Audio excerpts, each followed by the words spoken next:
to get everybody's information, find out what they buy, and they're lying to you saying that they're not going to share the information. It's everything that you're saying it's not. It is.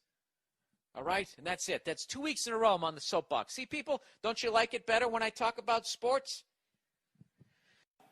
What else? What else did I want to talk about? What else was a big... Oh, you know what I started to watch?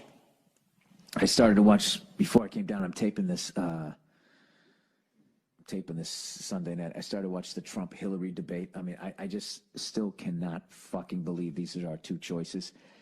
And, dude, Trump, I got to give it up to Trump, dude. That guy's one-liners are just, for a politician, Jesus Christ, he kills. The guy fucking kills. He's great on his feet. He'd make a terrible president. He's got no idea what the fuck he's doing or what he's even talking about. It's just like the dope versus the devil. You know, and I know everybody, that old fucking, that shit that he said, I just go up, I grab him by the pussy. I mean, nobody just does that. I felt bad for Billy Bush. He was just sitting there. He's sitting there, some fucking unknown, 2005, He's still kind of unknown, Billy Bush, I'm going to talk about people who are in movies. He's not in a movie, He's a talking head. Cut the guy a little slack. He's sitting there with the Don. The Don's talking shit. He's talking about women, as guys do.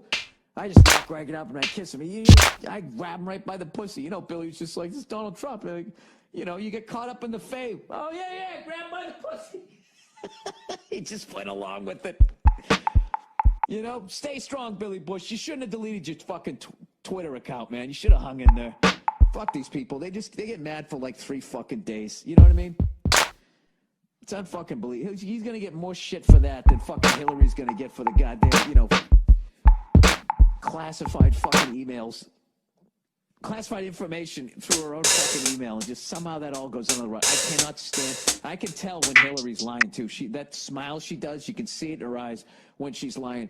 Trump is like, I just don't. He's like a fucking cartoon character. Like Alec Baldwin as Trump is more believable than Trump as Trump. That's how fucking nuts this guy is. So I started to watch it. Oh man, Trump had some funny ones. He said to Hillary, he said, if I was running this country, you'd be in jail.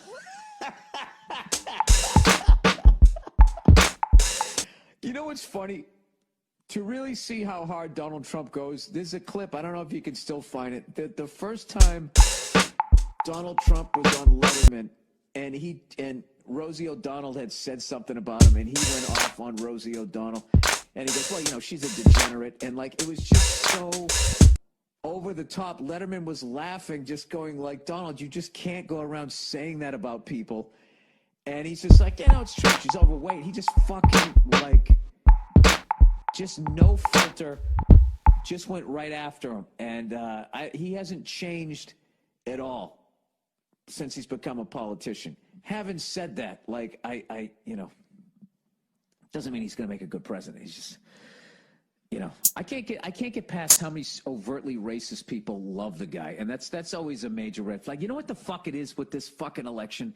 It's like you either got the guy that's going to rally up the fucking neo-Nazis, the guy that rallies up the white guys that think that there's something being taken away from them, or you got Hillary, but he's actually, or you got Hillary who's actually she's gonna be in bed with the corporate cunts up at the it's like a lose-lose. Either you got somebody like rallying up this fucking cesspool of people at the bottom, as far as mental, I'm not talking financially, mentally speaking, or you got Hillary who's just, she's gonna give them their wars, she's gonna let the fucking robots be made and all that shit. I don't know. I don't know what oh my God. It's just fucking, it's her fucking pantsuits. That's the only thing I like about her. I love the pantsuit. If I was a chick, I would wear fucking pantsuits. I mean, you got to go with it. At some point, as a woman, you reach your pantsuit age, and you just got to give into it. That's like a man. At some point, you got to stop wearing your tank tops, and you got to put on a sport coat. All right? Try to keep the carbs low. Do the best you can. At some point, you just get to that fucking age. That I see. I do have to say, though, this presidential election and these two choices is one of the most depressing fucking things I've been around in a long fucking time. I can't believe just can't fucking believe it's a reality TV show star or the fucking devil. Ooh. Oh boy, oh boy, oh boy. All right, Ministry of Truth. Hey there, Billy. Hey there, Billy of Rights. I'm sorry, guys. I'm so fucking jet lagged here. This podcast is really just fucking lagging here. Dragging, I should say. Lots of people are comparing Trump to Hitler. But back in December, Obama tried to quietly pass a bill that would allow the government, yeah, I saw this, have jurisdiction over news and outgoing information on all channels, i.e. TV, internet, radio. That includes you. You can read the fine print in the article below. Also, fuck all the people listening who haven't read the legislation but are already up in arms because it goes against who they cheer for. Amen to that.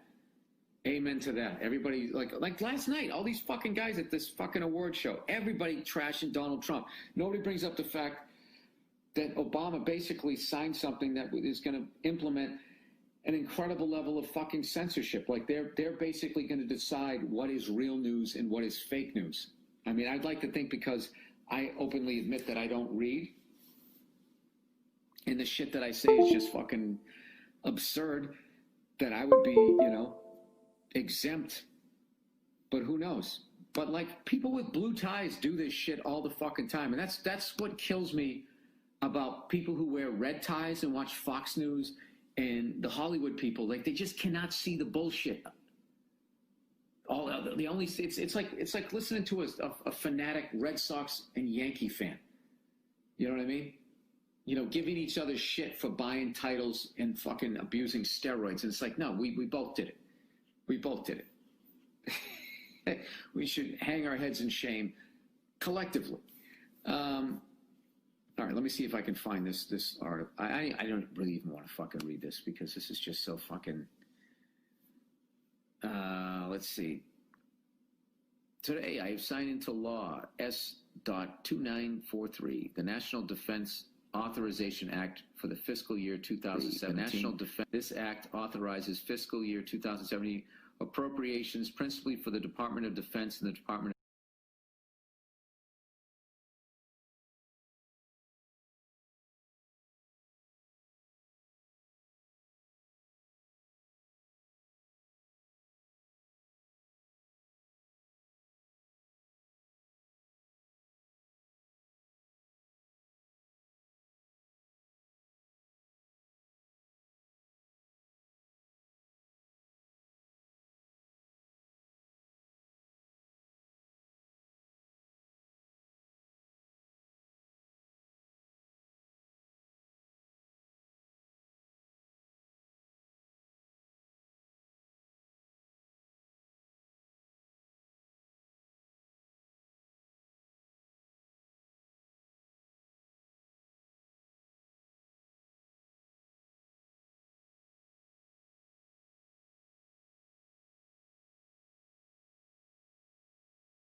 of Energy National Security Programs provides vital benefits for military personnel families. Okay, blah, blah, blah, blah, blah, blah, blah. And where do we get to the... Yeah, dude, I can't read all of this. I can't read all of this. This will take me fucking 3 hours to read. This would have to be part of a mini-series for me to read all of this. Okay, here's some bullshit in bold. The first priority is developing a whole of government strategy for countering the foreign propaganda and disinformation being waged against us and our allies by our enemies. Now that reads great, but it's basically, they want, listen to our propaganda, not their fucking propaganda. Our version of what's going on is right and their version is wrong. We're all fallible, we're all fucking human beings, but we don't make mistakes, they do. So I don't know, it just gets back to all of that shit. And you know what, sir, you're never gonna solve any of it. Everybody just starts fucking screaming at each other. And if you ever bring up something like that, people will call you a socialist and tell you to get the fuck out of the country. If you would ever even remotely suggest that this government would ever fucking lie, they all lie to their fucking people. Oh God, Bill, shut up. Okay. Dethroning the bankers. Dear Bill, I know how much you hate the banker cunts. I was wondering if you ever considered getting into Bitcoin. The decentralized nature of the currency creates no need for central banks controlling everything. I'd suggest creating a Bitcoin wallet and playing around with a small amount of Bitcoin to learn how the system works. It's the most exciting thing in technology and finance since the invention of the internet. Love the podcast. Thanks, and go fuck yourself. And he's nice enough to leave the Wikipedia definition. Either that or Andrew Themelis. Let me know what this is. Bitcoin is a peer-to-peer payment system and digital currency introduced as open source software in 2009 by pseudonymous developer Satoshi Nakamoto. The Japanese people got the best fucking names. Satoshi Nakamoto. It's a fucking killer name. Bill Burr. Satoshi Nakamoto. Satoshi Nakamoto. How would you say that if he scored a goal? I can't do it. Let me just continue here. ADD. It's a wonderful thing. It's cryptocurrency, so-called because it uses cryptography. Oh, Jesus, to control the creation and transfer of money. Conventionally, Bitcoin capitalized refers to the technology and network, whereas lowercase bitcoins refers to the currency itself. Well, the big problem with this is it's created by human beings. I don't think that bankers are necessarily evil. I just think that they are more evil than I am. They're in a position to absolutely devastate everyone walking the planet. International bankers have that ability, but I really think that the more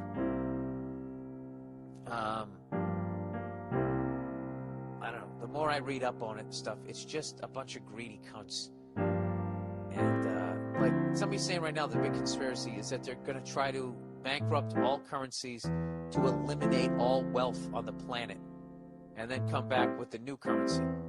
And well, I know that they're not going to eliminate their own wealth. So they're going to make everybody on the planet broke except for them, and they're going to survive. Now, maybe they can do it, but how do you pull that off? That seems like that would have a very finite life before people were just like, all right, I don't know about you guys, but there's like 9 people left in the world that can afford a 3-piece suit, and it's not any one of us 7 billion. What do you say we go over there and beat them with their pocket watches? It's eventually, wouldn't that happen? I don't know. Yeah, I would just like to go back to just open bartering, just trading shit. Hey, I'll give you this shirt for that sandwich. I got plenty of shirts. Fuck. Going hungry again, but look at my waistline. I look awesome. All right, I'll read up on it, sir. I'll look up on it. I'll look up on it. I'll read up on it, and I'll look it up. How about that? I'll do both of those things. I'll look it up, and then I'll read up on it. A lot of up going on there. All right, donation currency. Hey, Bill, long-time listener. Love the show. Blah, blah, blah, blah, blah, blah. Let's get right to the point. The person wrote blah, blah, blah. Let's get right to the point. You should think about adding another way of donating on your website. Bitcoins. Why is that? You have fans in places so fucking strange that you don't even know where it is on the goddamn globe. Go fuck yourself. I know where most places are on the globe, and I know their capitals. At least I used it. It's in my head somewhere. They use different currency, which might be a problem. Bitcoin is providing an easy way to commercial? An easy way to transfer wealth. Use it and welcome to the 21st century. By the way, I'm from Poland. It's really cold in here. It's a second language, all right? I would think that if whoever starts Bitcoin, if they don't get murdered in the next calendar year, then it's just started by the bankers. Or they're just going to buy it up. They'll sell out, right? I don't know. I'm not going to fucking start using a new currency. All right? I saw what happened with the euro. I'm going to go with Bitcoin that started by some fucking hippie Japanese guy. Or even worse, a businessman Japanese guy. Ah, Jesus Christ. You can't tell me that I'm still upset by the two-piece we gave them back in the 40s. All right. French Revolution and bankers. Hi there, Billy Bandwagon. I've been a fan of the Monday Morning Podcast for a while now, and you were on the Crab Feast podcast. Oh yeah, with Jay Lawson on the All Things Comedy Network. Everybody. He said it reminded me of something. Pre-revolution France was almost identical to the way the U.S. is now. Oh, God, I hate when people keep predicting the demise of this country like they're giving us some sort of insight, like people in this country can't see it coming. All right? I'm not saying every mouth-breathing moron sees it coming, but, anybody who has any sort of intelligence, we see it coming, okay? All right there, Mr. fucking rubbing your goddamn chin. Actually, he's probably an American, too. All right, France in 1787 had grinding poverty, tax inequality, and was nearly bankrupt from the 7 Years' War. And then he writes, familiar? Question mark. I'm not even going to read this fucking thing. You're already so up your own ass. Wow, I never looked at it that way. Wait, does history repeat itself? Gee, you're really onto something here, sir. Good fucking Lord. You know what's funny about this type of shit? Is this probably isn't even this person's thought. They're probably just regurgitating something else that they read from a website, which I do all the fucking time. I do the exact same thing you're doing here, sir, except I don't go, familiar? Some people are confused. Why can't people just present a fucking an opinion without like patting themselves on the back about how fucking smart they are all the time? You know, you're a fucking moron just like me, okay? I'm gonna read this and I'm gonna skip over. Familiar? Does that ring a bell? Pot calling the kettle? With your fucking smoking jacket, you cunt. Alright, here we go. Jesus fucking Christ. Alright. He goes, familiar? It should be. The modern U.S. actually has worse wealth and tax inequality than 1787 France and even pre-fall of Rome. Dude, this is all old shit. I've already heard this theory a zillion times before you present it. And, and I'm not going to fucking read this and get all fucking depressed because I understand this. This is why I got out of conspiracy theory and just got a dog, and I'm sitting here watching the bread and circus of fucking sports like I never have before because there's no way out of this. Rather than present this shit to me, I want you to write back to me and give me your solution. You give me the fucking solution rather than pointing out the fucking obvious as you rub your goddamn chin. All right? Jesus fucking Christ. All right, sorry. I was having such a great goddamn day. Hey, what's going on? It's Bill Burr, and it's the Monday Morning Podcast, sorry, for the fucking March 2nd. I gotta tell you something. Oh, I'm coming out of the gate this week, people. I just did like 8 minutes. A great fucking 8 minutes, a great fucking riff, the whole goddamn thing. And then I look down and the fucking goddamn stupid-ass fucking thing isn't even on. You know why? This is the exact same fucking device. I had the Olympus LS10. Now it's the Olympus 14. And wouldn't you fucking know? They couldn't just leave well enough alone. They got to add like 20 fucking steps. Some stupid broad's fucking voice in there telling me what I know I'm doing. So I fucking riffed for like 8 fucking minutes, and I found out the thing isn't even fucking recording. I hate technology. Okay? I don't understand. Why do we keep going forward? All right, we got enough shit. This is as comfortable as it's gonna fucking get. Why can't we just have the shit, and this is how it fucking works, and when you figure something out, you know how it fucking works.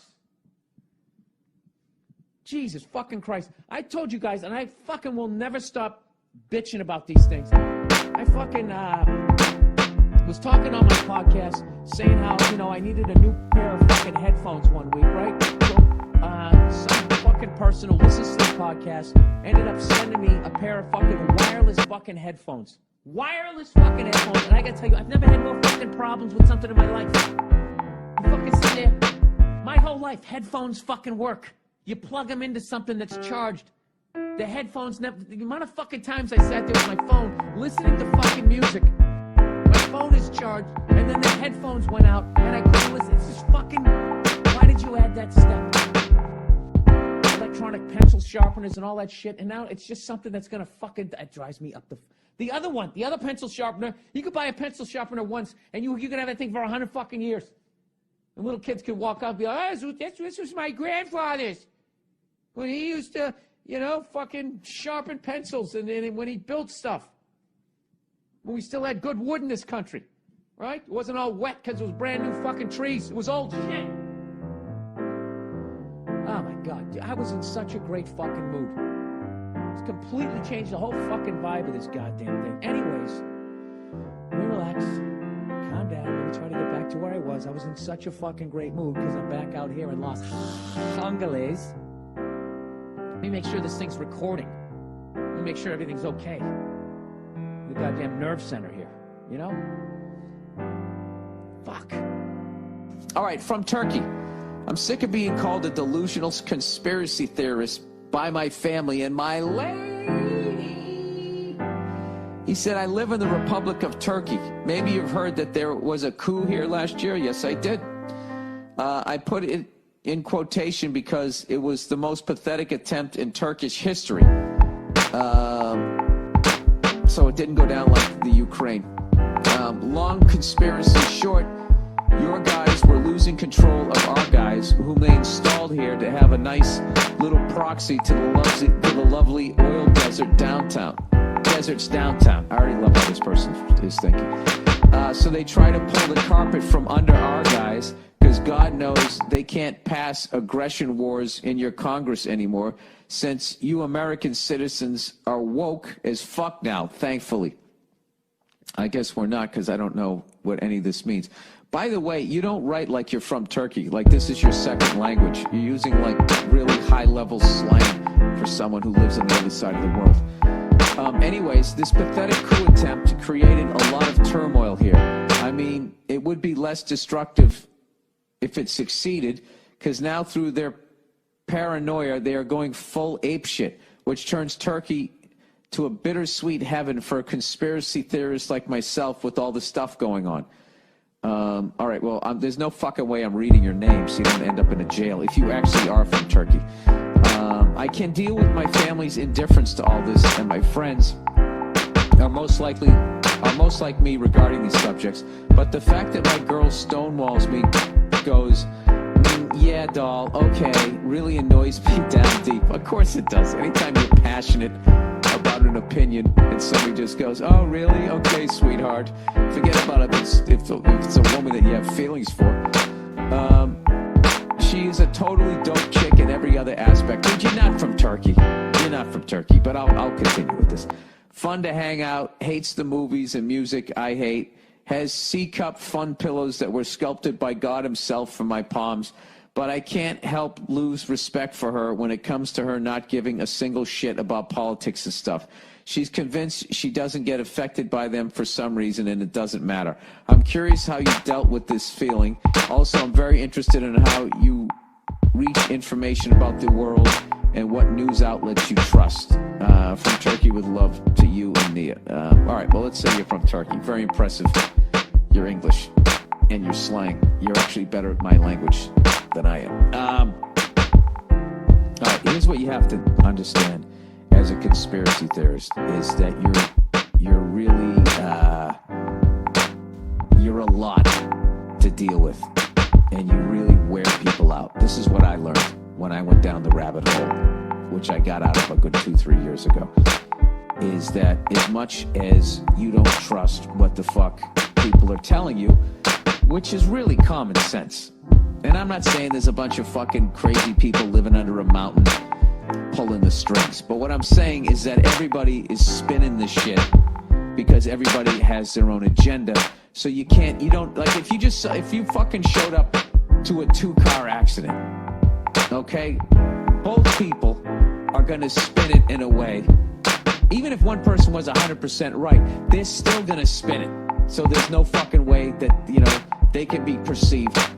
They're going to spin it just because the other person is spinning it, just to offset the spinning of it. It's like listening to that whole fucking Russia hacked into our shit. You're going to listen to the Democrats spinning it, the Republicans spinning it, the CIA spinning it, and then fucking Russia, their spin on it. So at the end of it, who the fuck knows what happened? I just love how our country is acting like we don't spy on Russia. And we don't try to influence elections around the fucking world. And we haven't placed people in power, taken people out, and all of that. It's fucking hilarious. All of a sudden it happens to us, and it's a big goddamn tragedy. So, I would say, respect the fact that she's not into politics. I'm envious of people that can then, I kind of did that after a while. After a while, it's just like you're screaming into a tornado. All right? It's way bigger than you are. There are people out there that have the ability and the influence to fucking, I guess, turn shit around, but I'm not that guy. I'm just some fucking guy ruining your beer at a bar by bringing all my delusional, paranoid fucking thoughts, whether I'm right or not, which I was probably right on a few things, like Mel Gibson in that movie where he drove the taxi cab. I was probably right about a few fucking things, but I don't know what they are. So all you're doing is just annoying the shit out of people. And I have to be honest with you, if your girl actually loves you and she's to the point of responding of, yeah, doll, okay, I think you've probably worn her down. I bet she didn't say that in the beginning. She probably listened to it and you probably freaked her out and you don't have a solution. You're just saying all this fucking shit that's just going to ruin her day. So maybe that's her defense mechanism. And what I'm doing is I'm not going Dr. Phil here and just siding with the woman, because I don't have a female audience, unlike that fucking dishonest cunt, right? You need to do what she says.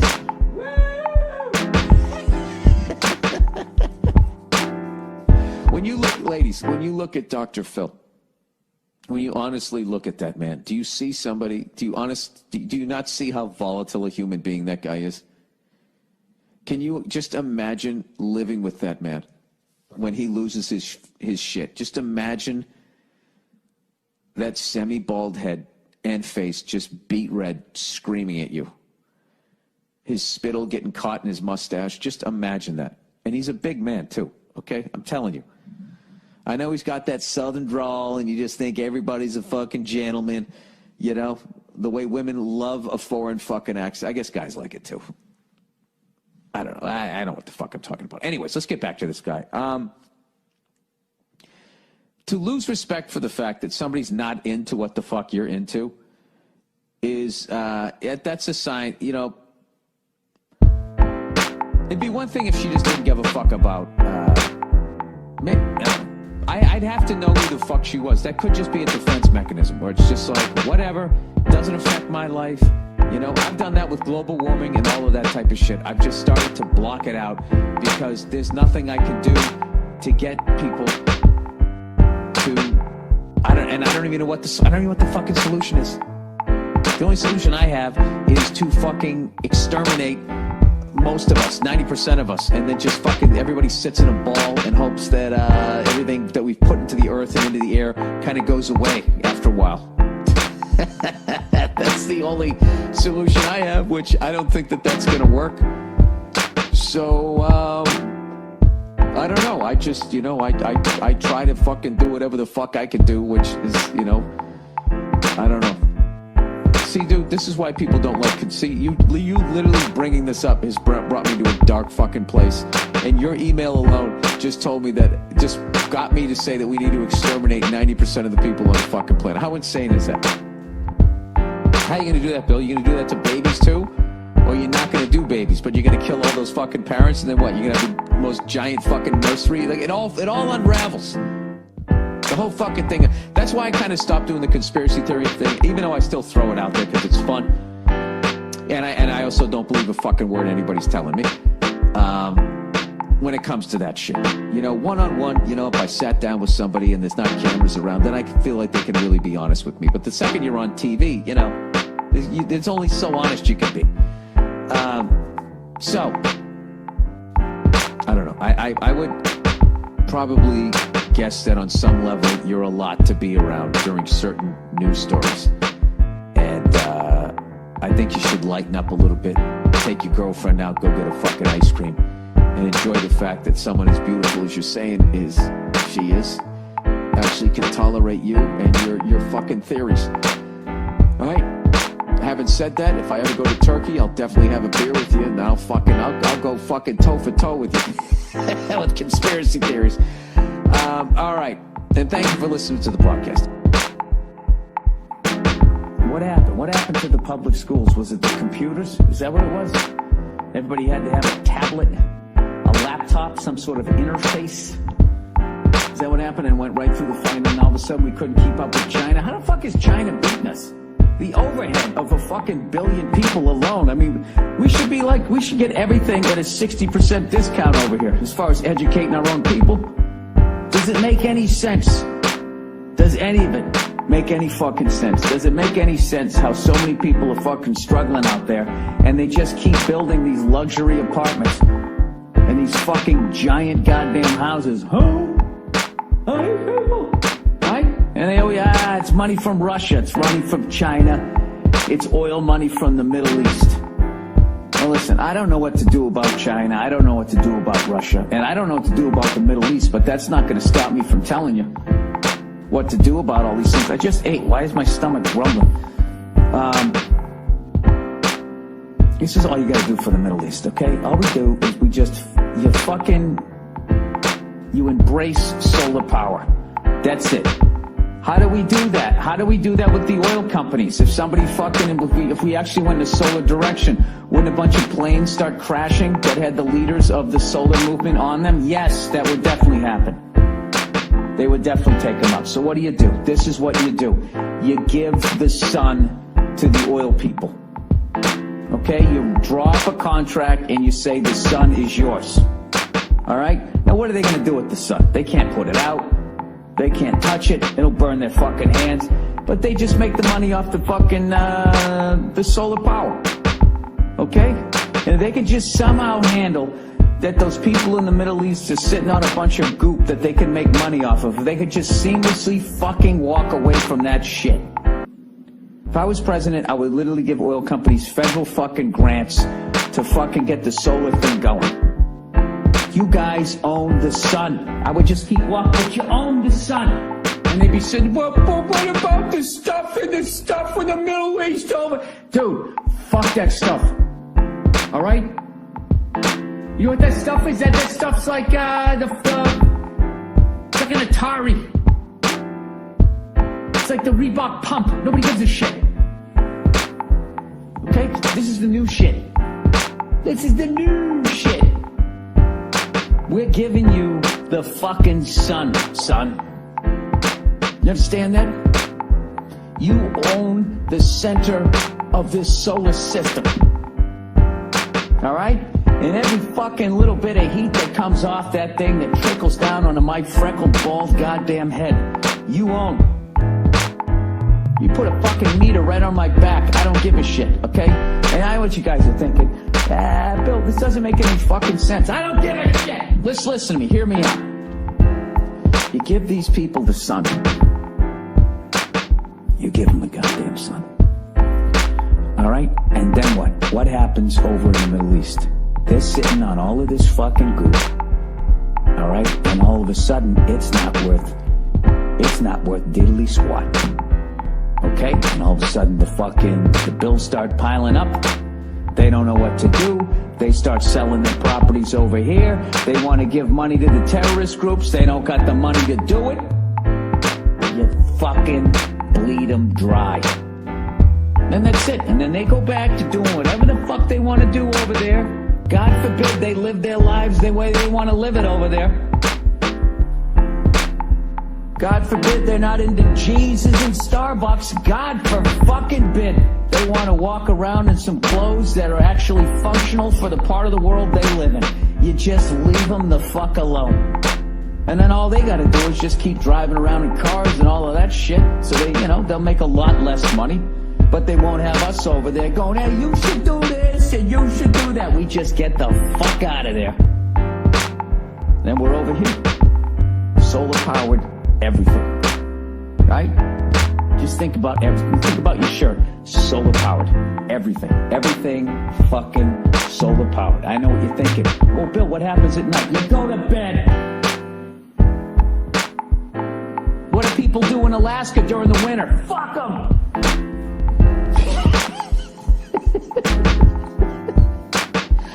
We gotta get out. We gotta get out of that place. If it's the last thing we ever do, it's bankrupting us. It's making very few people a ton of fucking money. It is bankrupting us. We're not gonna, you cannot solve that shit, okay? So, now that we know you can't solve it, because I said you can't solve it without doing any research, now that I've established that as a fact on my own podcast, the only other reason to be over there is they're sitting on all that goop. But now we don't need the goop. The goop is on fire. We don't give a fuck. Keep it. Right? You give the sun to the oil companies. That's it. Just go total solar power. Jimmy Carter, that Georgia peanut farmer, he said it 40 years ago. He said, we are addicted to oil. We just kept going and going and going. And now look at us. Now look at us. Spending all this fucking money over there. They're giving it to the cunts that are shooting shit at us, right? And then we're shooting back at them. They're making all this money. And then they come over here and they buy a 50,000 square foot house. Overlooking our shit? Hey. We overlook you. We're up on the hill, not the other way around. Huh? You give them the sun. Oh, God, you guys, I'm telling you, I would have that. I would fucking sell those oil guys. I would have a meeting under a mountain, wherever the fuck you meet with these fucking people that really run shit. You're underneath the mountain, you got this fucking underwater waterfalls and shit, right? There's like these Planet of the Apes fucking things walking or whatever the fuck goes on underneath that thing, right? And you just tell them, is that shit? Oh, I can't do a waterfall. What am I fucking, the dude from Police Academy? I can't do that sound effect. Gentlemen, I came underneath this mountain tonight to give you the sun. I'm sorry, I don't have my proper recording equipment here. I can't do my Illuminati meeting. You give him the fucking sun. You give him the sun. Give him the fucking sun. Boop, boop, boop, boop, boop, boop. That's what I would do. Instead of going over there talking about evildoers and doers of evil and fucking this, that, and the other, you pack the whole fucking shit up. That's it. Pack it all up.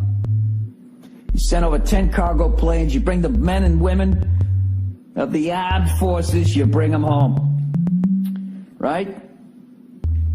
You say you can keep your goop. You can keep your sand. But I want some of those cool clothes. I like the clothes they wear over there. The giant open-ended onesie. Whatever the fuck you call it. I think those things are cool, man.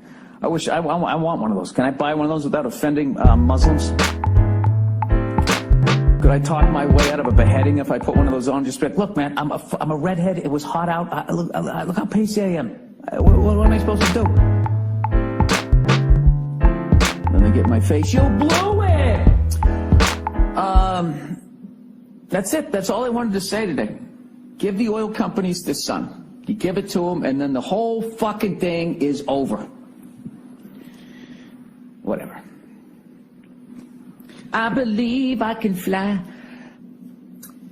You give them the sun, everybody. I'm telling you, that would turn this country around. Turn this country around.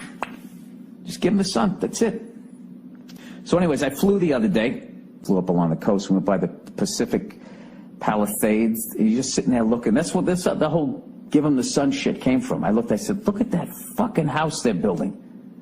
This house was the size of this house. I looked at it and I said to the instructor, I go, that looks like they're building a fucking mall that I would never go into. Going like, that's going to be too crowded. And it was somebody's house. It was going to cost $500 million, and there was some prince of some fucking country in the Middle East, you know, was going to move. That's like his fucking house on the other side of the world. That's his cottage. And that right there, I was just like, how much fucking money are we giving to these people?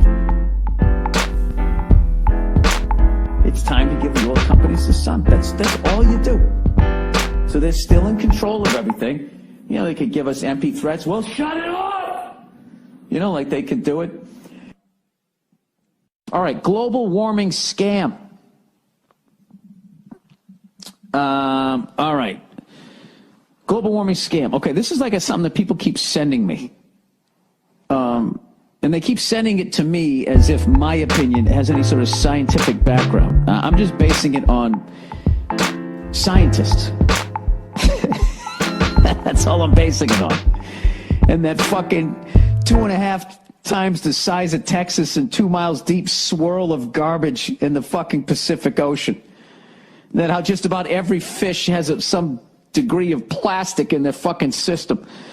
Okay, but none of that has to do with temperature. Love your show. It's really refreshing to hear someone in show business actually talk about some very important social pertinent things. When the fuck do I ever do that? Like what, football? Three-toed sloths? Flopping your dick on the bar? These are important to you? I agree with everything you talk about on your show. I don't need you to. He goes, except, or she says, he or she, except global warming. The global warming scam is another system of control. I agree we should stop using oil and coal. These carbon sources are highly polluting and release toxins and mercury into the biosphere, but this has nothing to do with global warming.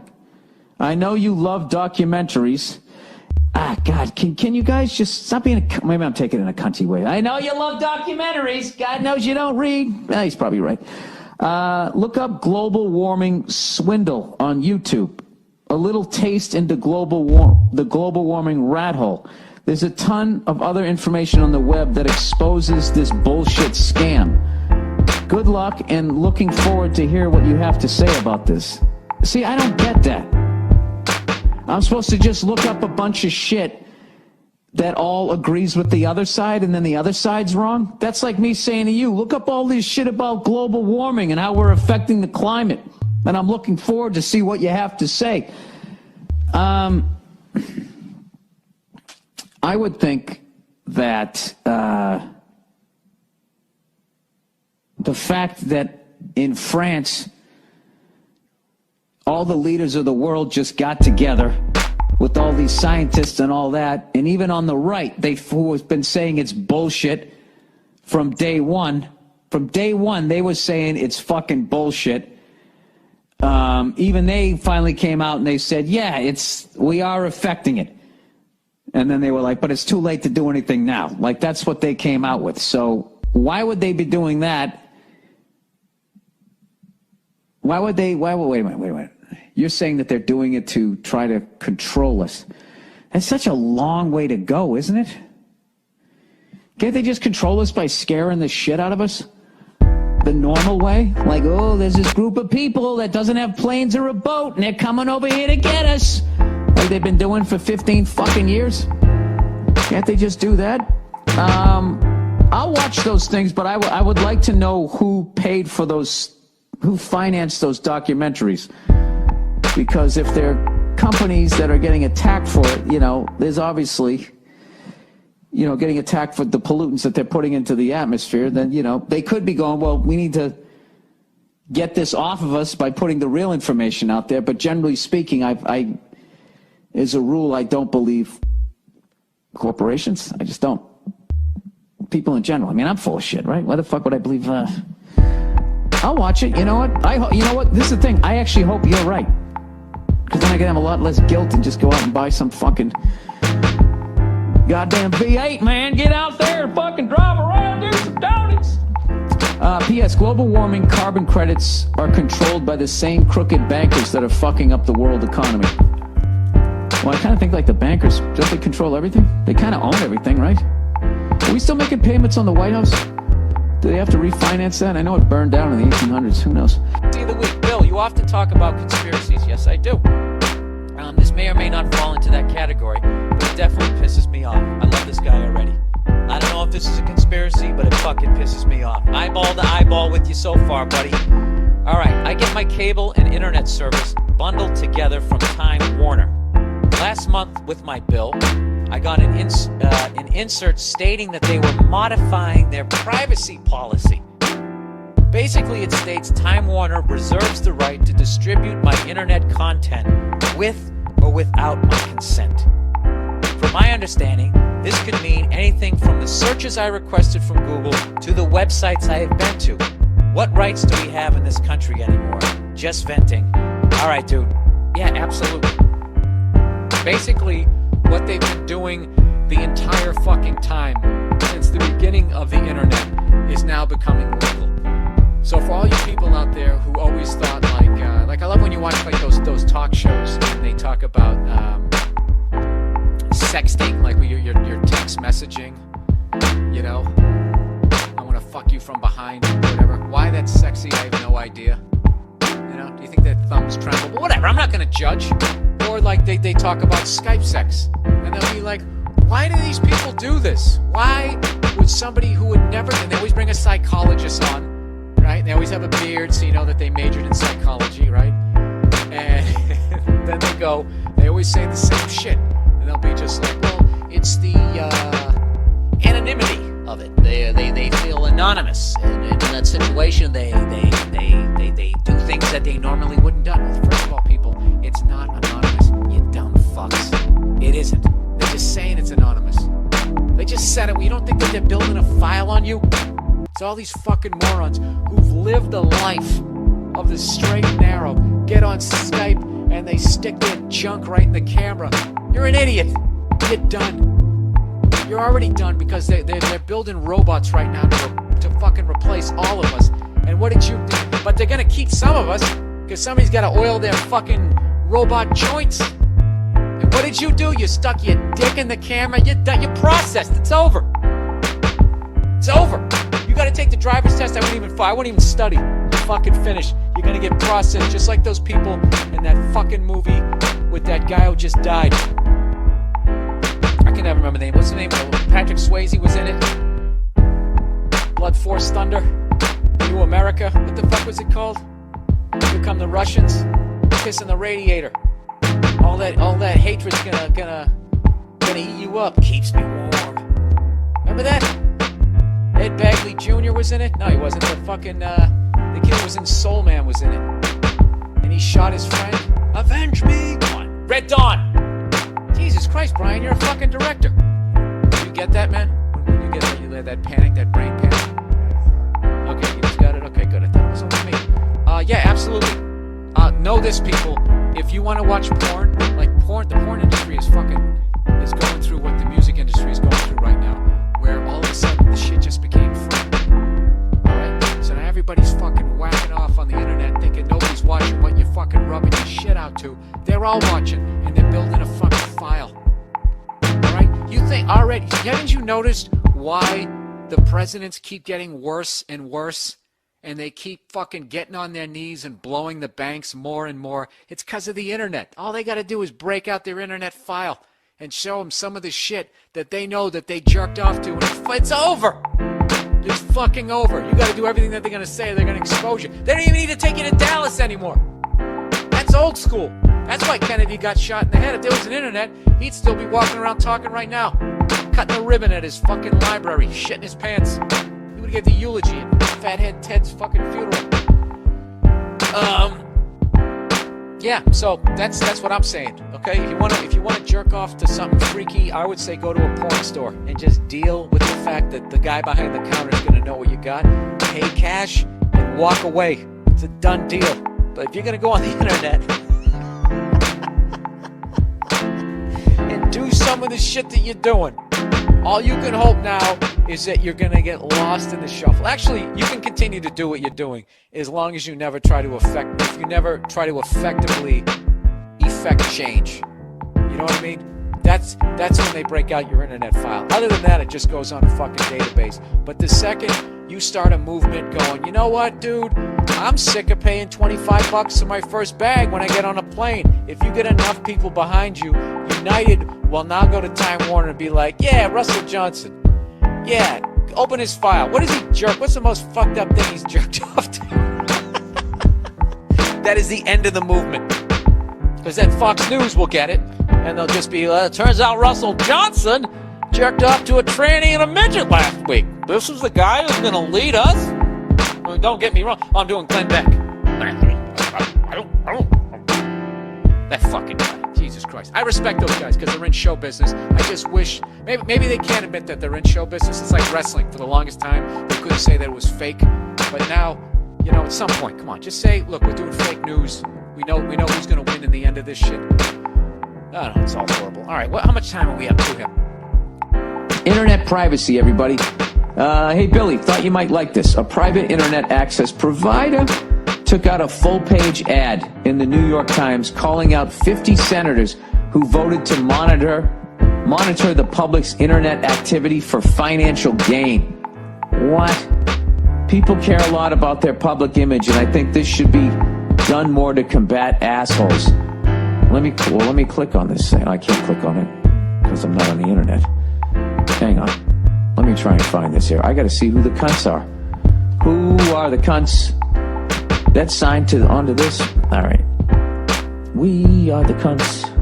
We don't give a shit.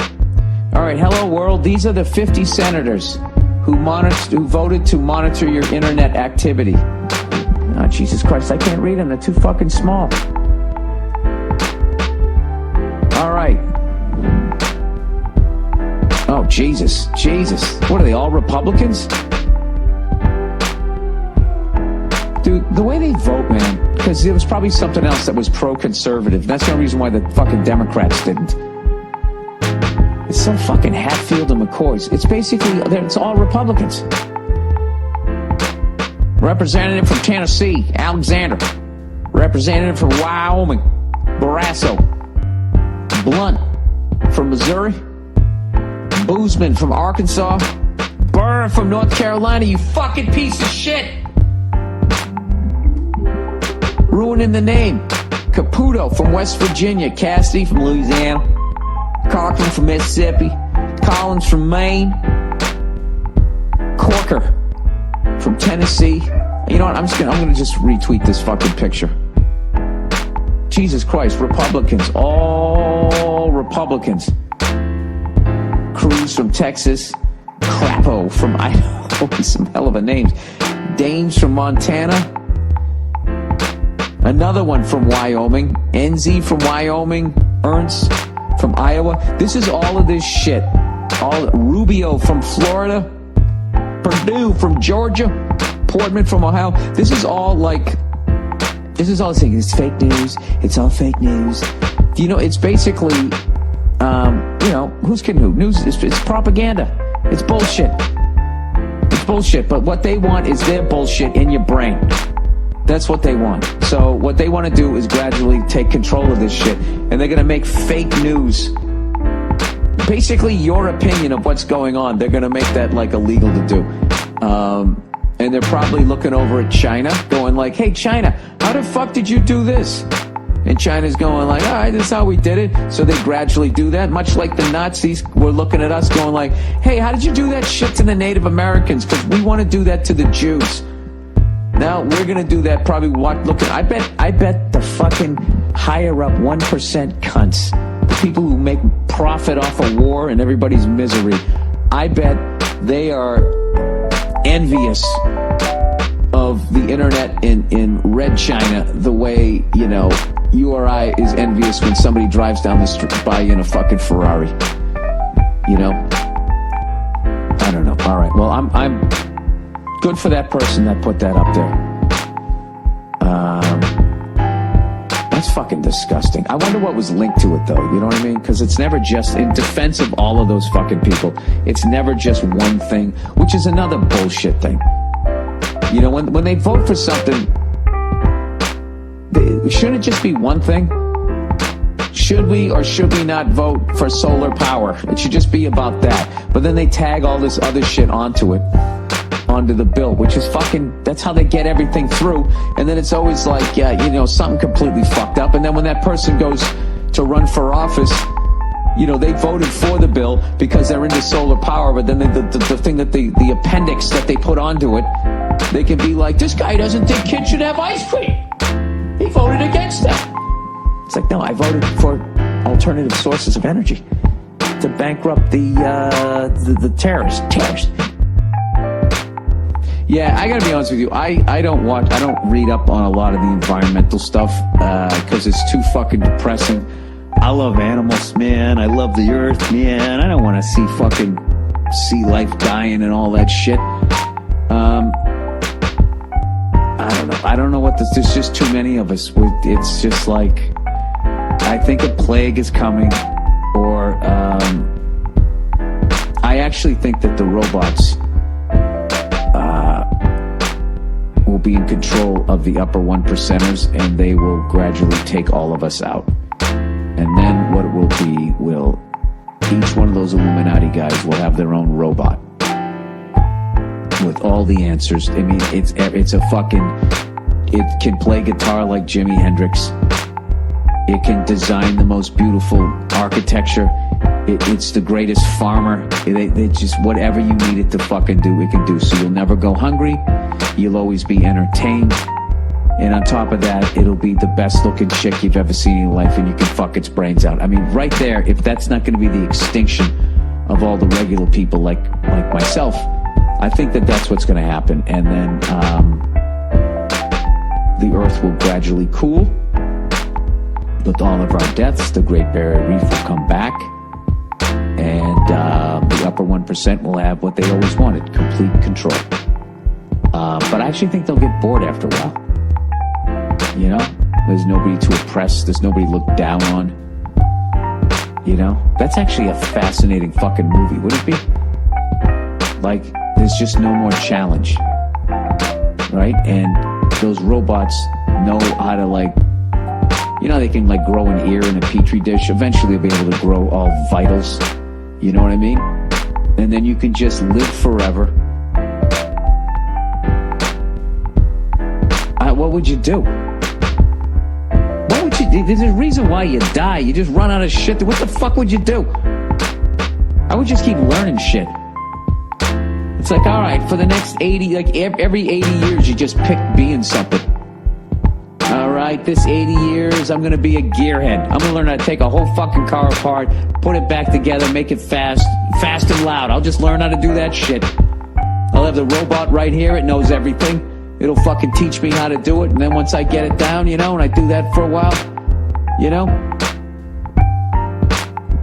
fucking learn every instrument, learn every language. You're eventually just going to run out of shit to do. You just be looking at your robot just going like, dude, I know this is fucking nuts. I know we've been together now, sweetheart, for fucking 800 years, but could you do me a favor? Do you want me to kick you in the balls? No, sweetheart, I don't. It'd be funny if they, even though it totally looked real, it totally felt like a real person, but they could never perfect the voice, so it still fucking talk like that. You are the best I've ever had. Just like, bitch, stop talking. You're killing it for me. You have to just say the fucking thing. Look, 800 years, okay? I'm coming up on 800 years. All right, I've lived more years than Hank Aaron hit home runs. Could you do me a favor? On my 800th birthday, I know what I want. Okay? Could you just choke me to death, please? Don't not compute, you know, and you just, they won't kill you. And then your punishment is that you live forever. You know, you're kind of like a vampire at that point because you can kind of seduce any woman you want because they're all going to be, you're just going to get, you know what I bet after a while, if you live long enough, you just start banging, you'd make like ugly chick robots, and you just bang them because you're so sick of banging tens. I mean, it's a hell of a goddamn, I don't think human beings can survive in that. You just think of all the shit that's going to happen. The more I vaguely pay attention to all that space shit, I hate people who are into space, by the way. They always talking about, you understand, man, just how insignificant fucking... It's like, yeah, I get it. You know what I understand is we've seen how gigantic it is, yet we haven't found anything. So I still think this place is pretty amazing. As fascinating as Mars is, there's nothing to do there. I don't understand these fucking people that want to go to Mars and live there. And it's like, and do what? Huh? Live in some fucking strip mall for the rest of your life? Some Star Trek looking strip mall? Fucking drinking Tang? Just so you can say, oh yeah, that's your big fucking move. People want to live on Mars. That means they suck at everything else in life, right? They got nothing, You know what it is. You graduate high school. You want to come back someday, right? Smoking a big cigar. Going, hey, yeah, I was that guy who used to push around the playground, but you know what I did, right? I did things. And now I smoke this and I drive that. And see that over there? That's fucking me. Admit it, I matter. So usually, in this day and age, that means you're going to try to create an app, right? You're going to fucking, I don't know, get some sort of, you start a website where you curate videos and fucking news. I don't know what these fucking millennials do, but I think if you suck at that, right? If you can't play an instrument, and your ego cannot just handle just being happy with what you have, I think at that point it's like, I can't just go back to my high school reunion just being some regular Joe, waking up in the morning, putting my coffee in my thermos, going into the shower and quietly crying as the water cascades over my face, and my wife comes walking in going, are you all right? Just be like, yeah, I just sneezed. I'm fine. Just washing my face. Right? I think at some point, either you just fucking give in and just say, hey man, being a regular guy is kind of fucking cool, or you can't handle it. Right? This reminds me, I've never seen A Few Good Men. You can't handle the truth. There's too much gritting teeth in that movie. That's right, Iceman. I am dangerous. Right? Too much of that shit, so I never watched it. Bunch of people walking around dressed in fucking little Navy suits. Anyways, if you can't fucking handle that, you got to go back to your high school reunion. You got to do something. And I think at that point, that's when you just say, listen, I got to live on Mars. I mean, I can't go back with nothing. I got to have something to say. That's like Lance Bass. He couldn't handle that Justin Timberlake walked away from NSYNC, right? I want it that way. Whatever the fuck they sang. That song where they all acted like puppets, right? He just fucking walked away. And you got the one guy, the goatee guy. He's got a sense of humor about himself. He makes all these funny commercials. He'll do a thing. He doesn't give a fuck, right? You got the dreadlock guy. Did he used to bang Jennifer Aniston, or was that the other guy? Who's some white guy with dreadlocks used to go out with Jennifer Aniston? Every one of those beautiful celebrities always dates a guy, and you always have that really? Got that moment like, wow. Why didn't I learn how to fucking play the ukulele and wear flip-flops? That's what I had to do. Fucking walking around with your goddamn man tits. Anyway, sorry. And I think Lance couldn't handle it. He's just like, what the fuck? So then next thing you know, he's signing up to go out in space.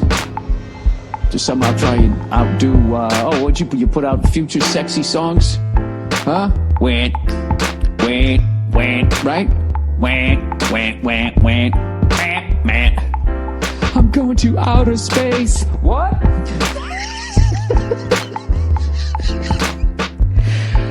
Oh, what is something about wearing your pajamas in the middle of the day that just fucking opens your mind up. You know what I mean?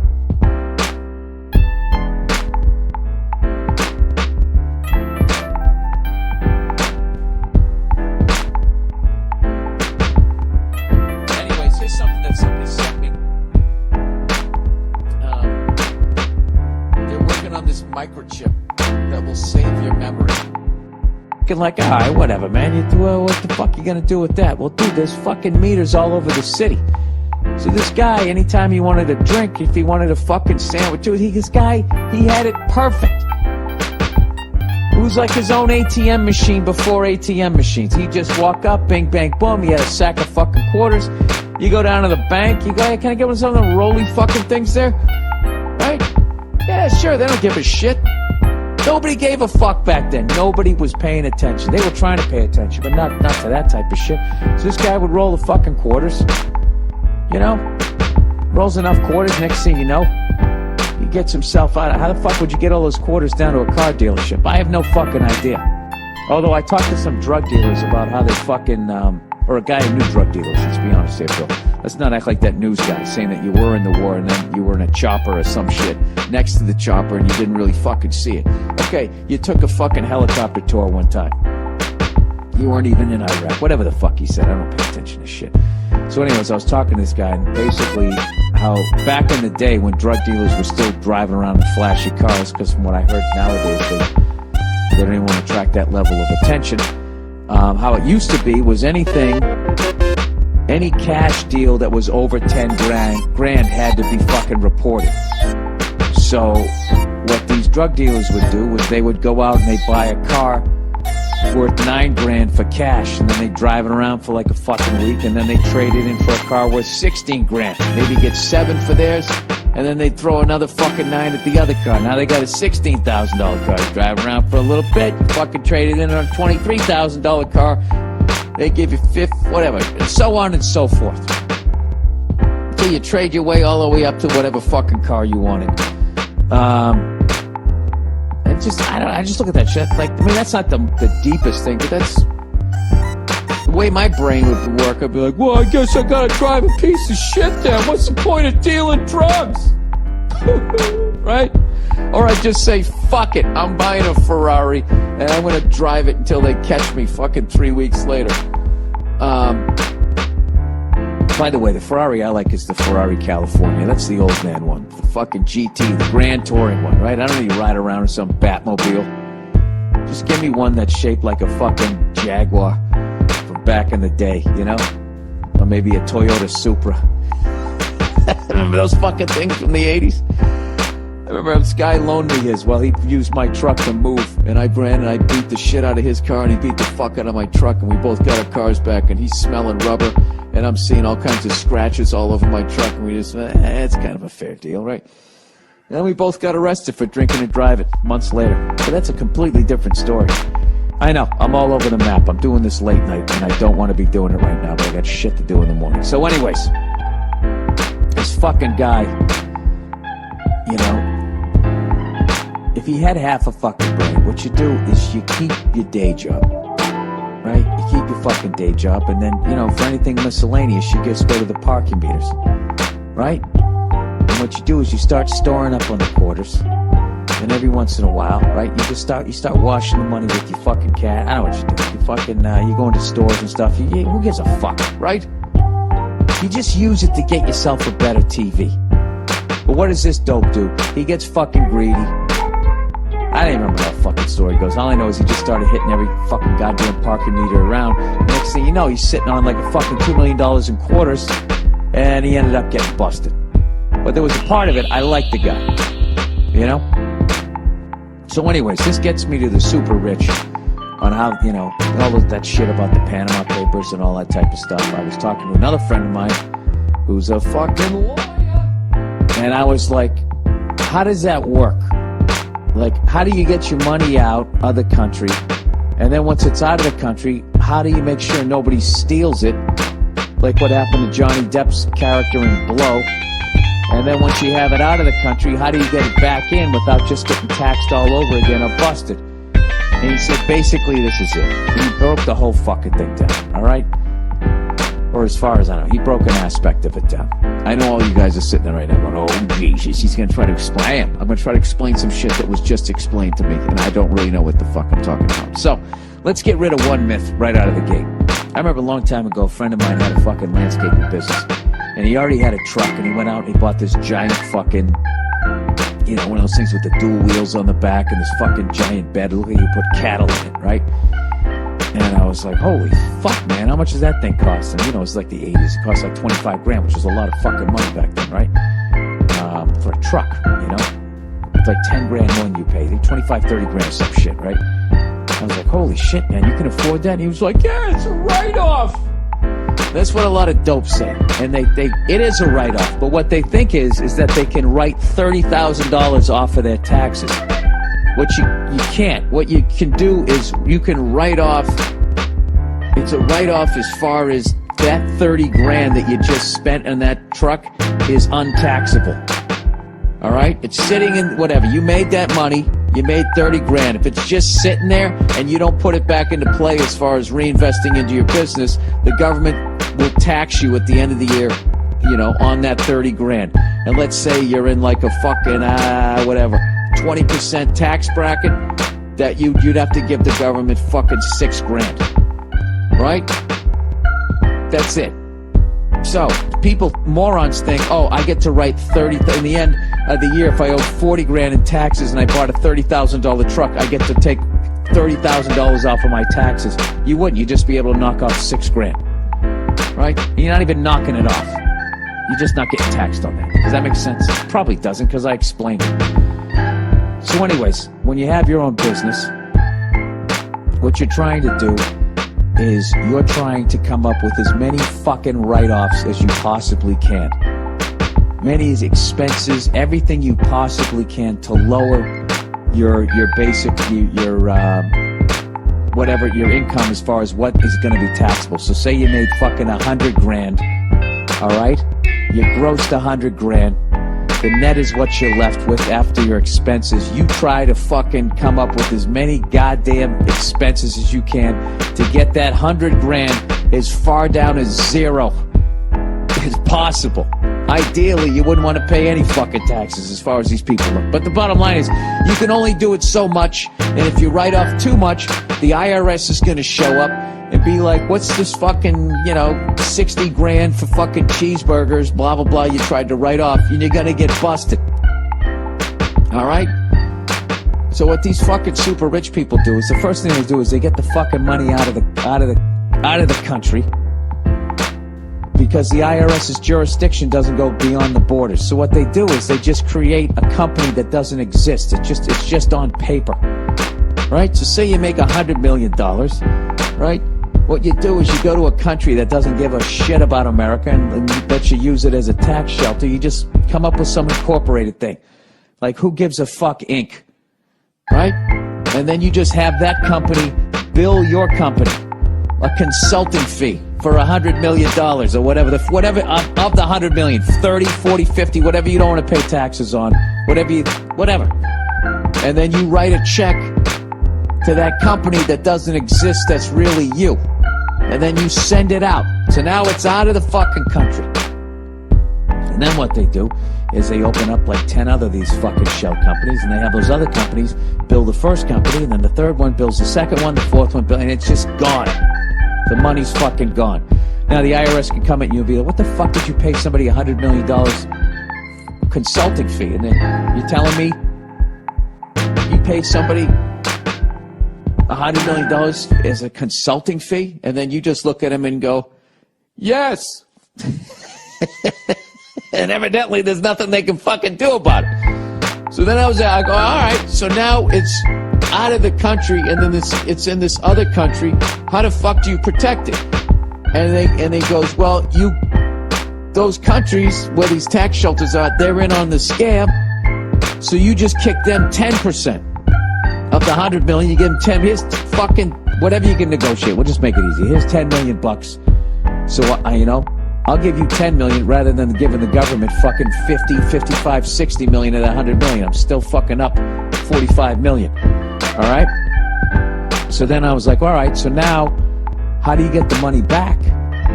Because if, you bring the money back and stick it to the bank, they're going to consider that earned income. Like, where the fuck did you get it? And this guy was like, they bring it back into the country in the form of a loan. Loans aren't taxable, right? Like, if you get a fucking loan because you're already paying interest on it and everything, they don't tax you. So they just bring it back in the form of a loan. Whatever the fuck you want to do. I want to buy a $10 million house. You have this shell company that's 10 times removed from the one that you paid from the consulting fee, right? And they can't follow the paper trail because it's in a different country, right? You just bring it back into the country in the form of a loan. And then you go buy a fucking house. And I guess, I don't know, you pretend to make payments or the loan is forgiven by this shell company that's still you. I know I just glossed over that, and if anybody has more information on it, I find it absolutely fascinating. There's other ones, they just pretend that that's their main business, that shell company, so they just act like it's doing I don't know. That's as far as I can remember that what he told me, and I found that shit absolutely fucking fascinating, because at the end of the fucking day, as far as what they're doing, I know they're fucking over you and me because, the school systems go down the shitter because they don't have enough money. There's a lot of potholes. There's all kinds of stuff. You can't take care of homeless people. You can't build another gleaming structure for a fucking sports team, whatever the fuck it is. At the end of the day, as fucked up as that is, these people who are criminals, they're stealing from other criminals. As far as my conspiracy theory goes, the IRS is just a bunch of fucking crooks anyway. So, I mean, it's kind of fascinating watching these two giant, powerful entities fuck with each other. Meanwhile, I'm in the crosshairs, you're in the crosshairs, and we're all paying Elvis taxes.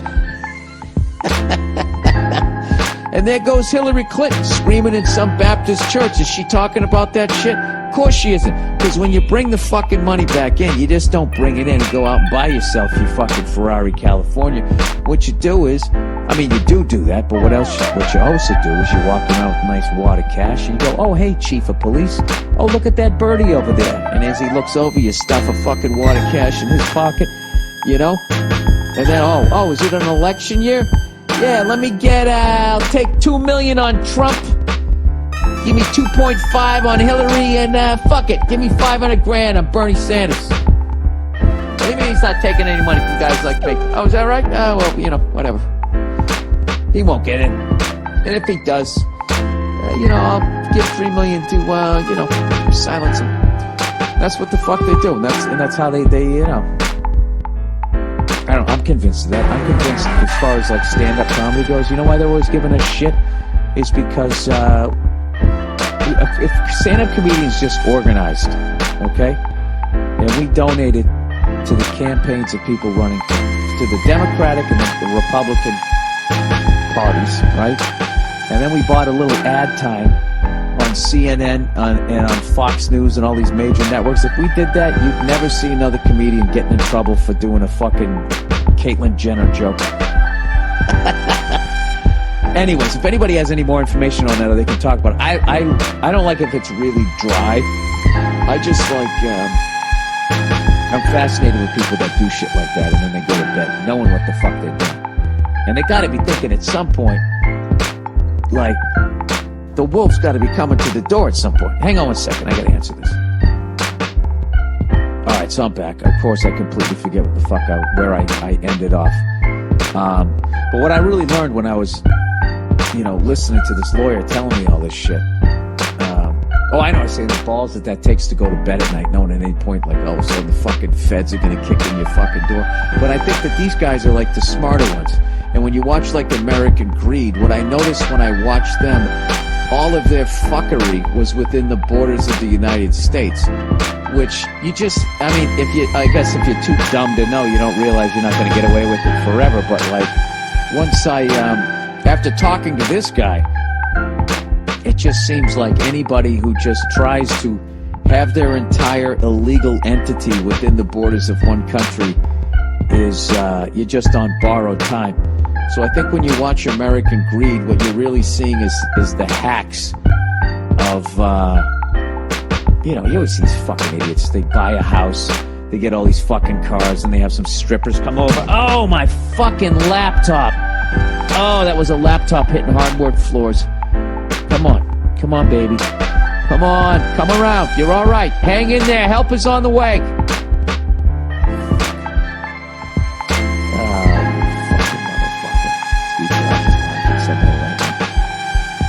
Laughing at me because I gotta give him money, and he also knows there's gonna be another little kid's gotta put it together. All right, it's saved.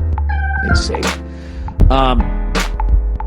So anyways, let's read a little bit of fucking ad shit here before my screen goes dark. Anyways, I find that shit. I find all that stuff fucking amazing. It's really, really interesting. If you just remove yourself from it, humanity or whatever, and all the people that it's affecting. Kids not getting better school books and shit. And if you just look at the fucking game that's going on, it's really fucking interesting. All right, 60 Minutes, everybody. All right, hey, Bill. I saw your tweet about 60 Minutes about the talking robot piece. Yeah, Charlie Rose was sitting there talking to this artificial intelligent robot that really moved bad. Speaking of fucking Westworld, right? And he asked the robot what its goals were. First of all, that a robot would have goals. Like a person, okay? And the robot said, my goal is to one day be smarter than human beings. So I tweeted, I basically tweeted, please unplug that fucking thing, right? So he goes, I come somewhere between unplug it and fuck it. It seems like everyone knows the machines will be our doom, but I feel like everyone involved and even everyone else just looking on has a but will they take over type of curiosity. My question, I don't know what you meant by all that. My question to you is that if in 10 years the robots are filling in as clerks at stores or working the lobby of hotels, would you be comfortable as a customer in those locations? Also, I highly recommend the new Westworld remake on HBO. Yes. I thought that was Netflix. My fault. HBO. It's totally up your alley, and I'm sure you remember the original with good old Yul Brynner. How funny is that? Yeah, you hit the nail on the head. I already talked about it. I loved it. This is what I think. I actually think that those robots will make human beings obsolete. I know that sounds fucking crazy, but they will. Okay? And they don't have to sleep. They don't have to fucking do anything. They'll outwork us and all that type of shit. And they're going to act like then we finally get to sit around and chill out. Right? Like that was the big promise of all of this technology that was going to be coming out in the future. I mean, there's always technology, but the newer technology of the future. The 3-day work week. They used to make fun of that on the Jetsons. Oh, these 3-day work weeks are brutal. People are working more than they have ever worked in their fucking lives. In this race to, I don't even know what the fuck. Why the fuck? Can somebody please tell me what the fuck we need robots for? What do we need any of this shit for? You know what I mean? Like, I feel like somewhere in like the mid-90s, like that was good. We advanced enough with cars, travel. We advanced enough with medicine and that type of shit. I mean, basically from 1995 on, if you're fucking dying, then I mean, I don't know, the amount of shit that you could sidestep, tuberculosis, polio, all of these fucking things, all those plagues from back in the day, they were all gone. I mean, something, I don't know, it's hard when it's somebody you know and love, or obviously if it's fucking you, but like, I don't know, I think the population, I've always talked about it, it's a major fucking problem, and I don't know how they go, like, I just feel like those things will come along and they'll just be like, well, you have those things that don't need to, they don't need a flat screen TV, they don't need any of that type of shit. They can do the work of 10 people. Or let's say they can do the work of 4 people. Then there's 3 extra people out there, isn't there? Or there's 4 extra people out there. Let's fucking cut this thing down by 25%. I mean, there's already too many fucking people walking around. You can have a bunch of robots walking around too. At some point, something's got to give. All right? And I can guarantee you one thing. Robots are never forming a union. All right? They're not gonna. So, I think they'll be smart enough to not get them to do that. But the greed of going after the dollar and making one that's just a little bit better, like these fucking iPhones, I think we could get ourselves into a tough situation. And here's a question I have. if you kill a robot in the future, like, is that going to be considered property damage? At what point will that actually be considered murder 1 or murder 2 or robot slaughter? They'll have to have all these new laws. You know what I mean? Like, what if they make them like what they're trying to do? Like, they're probably going to make them fuckable at some point, like that fucking movie I saw like a year ago, you know? What if you go out and you fuck somebody else's robot, you know? Like, hey, that's my robot, you just came in my fucking robot, what the fuck? Even though it's self-cleaning and all that shit, I can't fucking do that, right? You're just really opening up a fucking can of worms there. I went to that TED.com. Just look up robots and try to find the one where this is sitting there. She's fucking talking about, you know, having robots around the house. You know what I mean? It is the stupidest thing. Because first of all, she's whoring it up for no particular reason in the beginning. I don't know why. She's wearing like these hooker boots. She's sitting there talking about robots to a bunch of egghead nerds. And she's still got to whore it up. It's like, can't you just stand on the merit of the fucking speech that you wrote? Do you really got to get people's dicks half full just so they keep listening to you? How fucking insecure are you? You're talking about robots in the house, walking down the hallway. Hey, what's up? Fucking high five and a goddamn robot. That right, and it's not like it's a movie. It's fucking real. That's not compelling enough of a subject. You can't hold the audience's interest. You still have to put on your streetwalker boots. It's weird. She has on streetwalker boots, but she has on a modest skirt. It comes down a little, or maybe because the boots go up so fucking high. You know what I mean? I mean, isn't that basically the rule? If you're gonna wear the fucking thigh-high boots, you basically have to have on a miniskirt. Alright, so she starts her speech, right? Not a whore, just dressed like a whore. Like she put on half of her Halloween costume and then, oh, wait a minute, I have to give a speech. So she goes down there and she's just like, she actually sounds, what she's talking about is smart, but she doesn't sound that smart. So I don't know if some nerd wrote the fucking speech for her and got like, I don't know, fucking broke out in like hives right before the speech, so they sent her out instead. But she's just up there being like, you know, when I was a little girl, I remember just seeing Star Wars and seeing C-3PO going, wouldn't that just be awesome to have like a robot? And not to like do Jaws, but just to like kind of talk to and like joke around with. And she starts talking about how she feels that robots should be in the fucking house because she wants her own C-3PO. Am I saying that right? Am I pausing at the wrong time? I'm going to C-3PO. C-3PO. C-3PO. I don't know, whatever. It's such a stupid fucking movie. It was one of the most overrated fucking goddamn motherfucking movies of all time. I would rather watch Muppets Take Manhattan. I think that holds up better. Because at least there's adult humor in there. You know? You know who totally ripped off Use the Force? Joel Osteen. That fucking squinty-eyed guy. Oh, you want a t-shirt? Jesus, why don't you have a t-shirt? Just think about what's going to happen. He totally stole that whole vibe. I don't even know if that makes sense. You know, furthermore, I don't care. Plowing ahead. So this lady sitting there talking about these fucking robots. You gotta watch the video. And about, I don't know, 10, 11 minutes in, I can't remember where the fuck it is, they cut to somebody shooting the shit with a robot. And it looks like it's basically a head coming out of a giant VCR. And he's like sitting there like, and it'd be like if you had a VCR with a head coming out of it, but like a robot head, like bolts for eyes and shit. But it has like eyelashes for some stupid reason, like blinking. Like it needs to blink, right?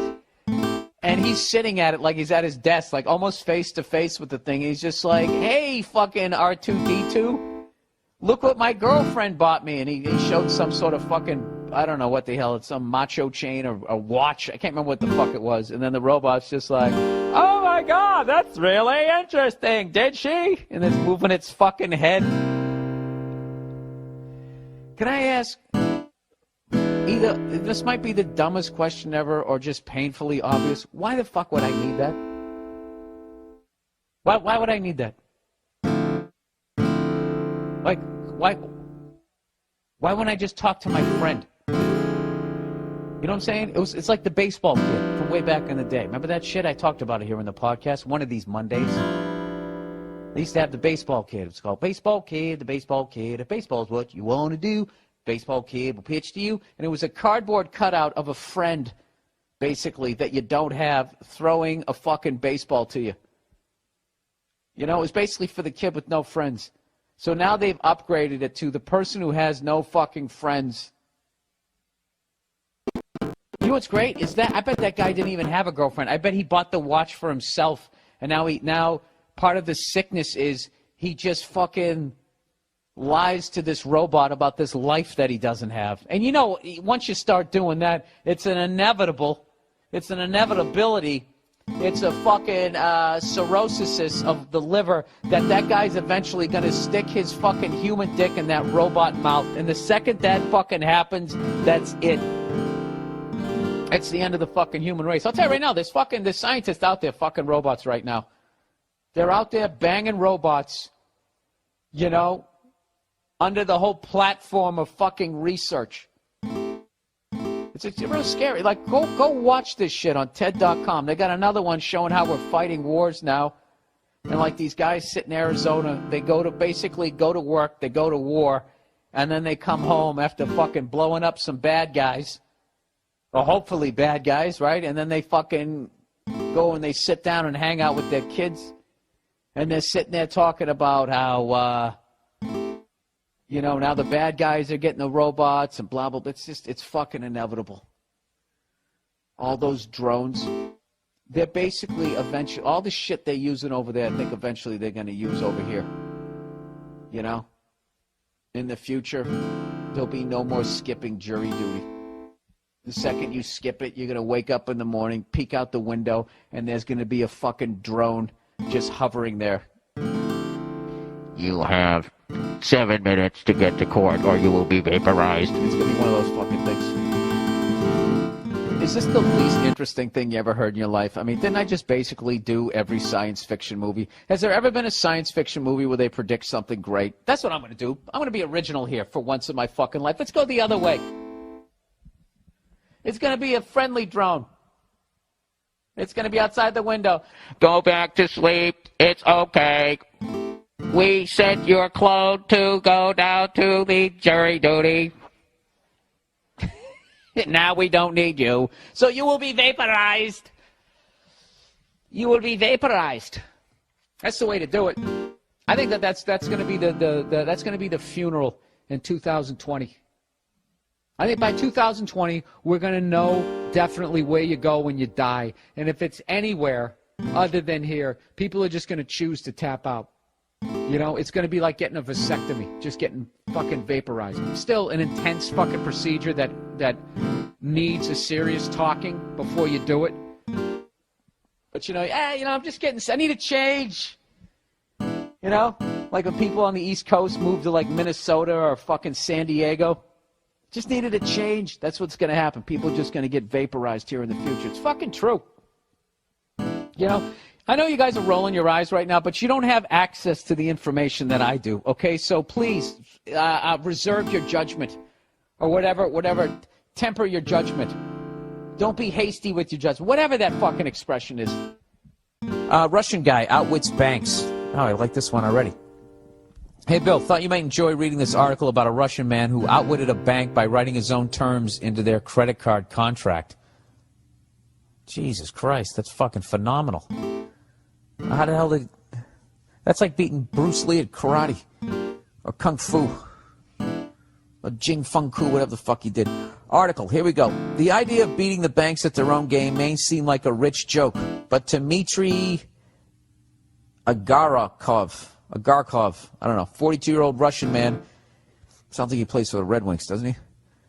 42-year-old Russian man may have managed to do it. Unhappy with the terms of an unsolicited credit card offer he received from an online bank, Tinkoff Credit System, Agarkov, sorry if you're listening, and I'm butchering this, or if you're of Russian descent.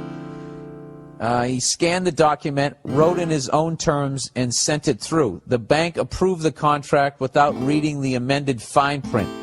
unwittingly agreeing to a 0% interest rate, unlimited credit, and no fees, as well as a stipulation that the bank pays steep fines for changing or canceling the contract. The bank has so much money they'll be able to get around this. Boy, that's fucking genius. What a hero. Agarkov used the card for 2 years, but the bank ultimately canceled it and sued Agarkov for $1,363. The bank said he owed them charges, interest, and late payment fees.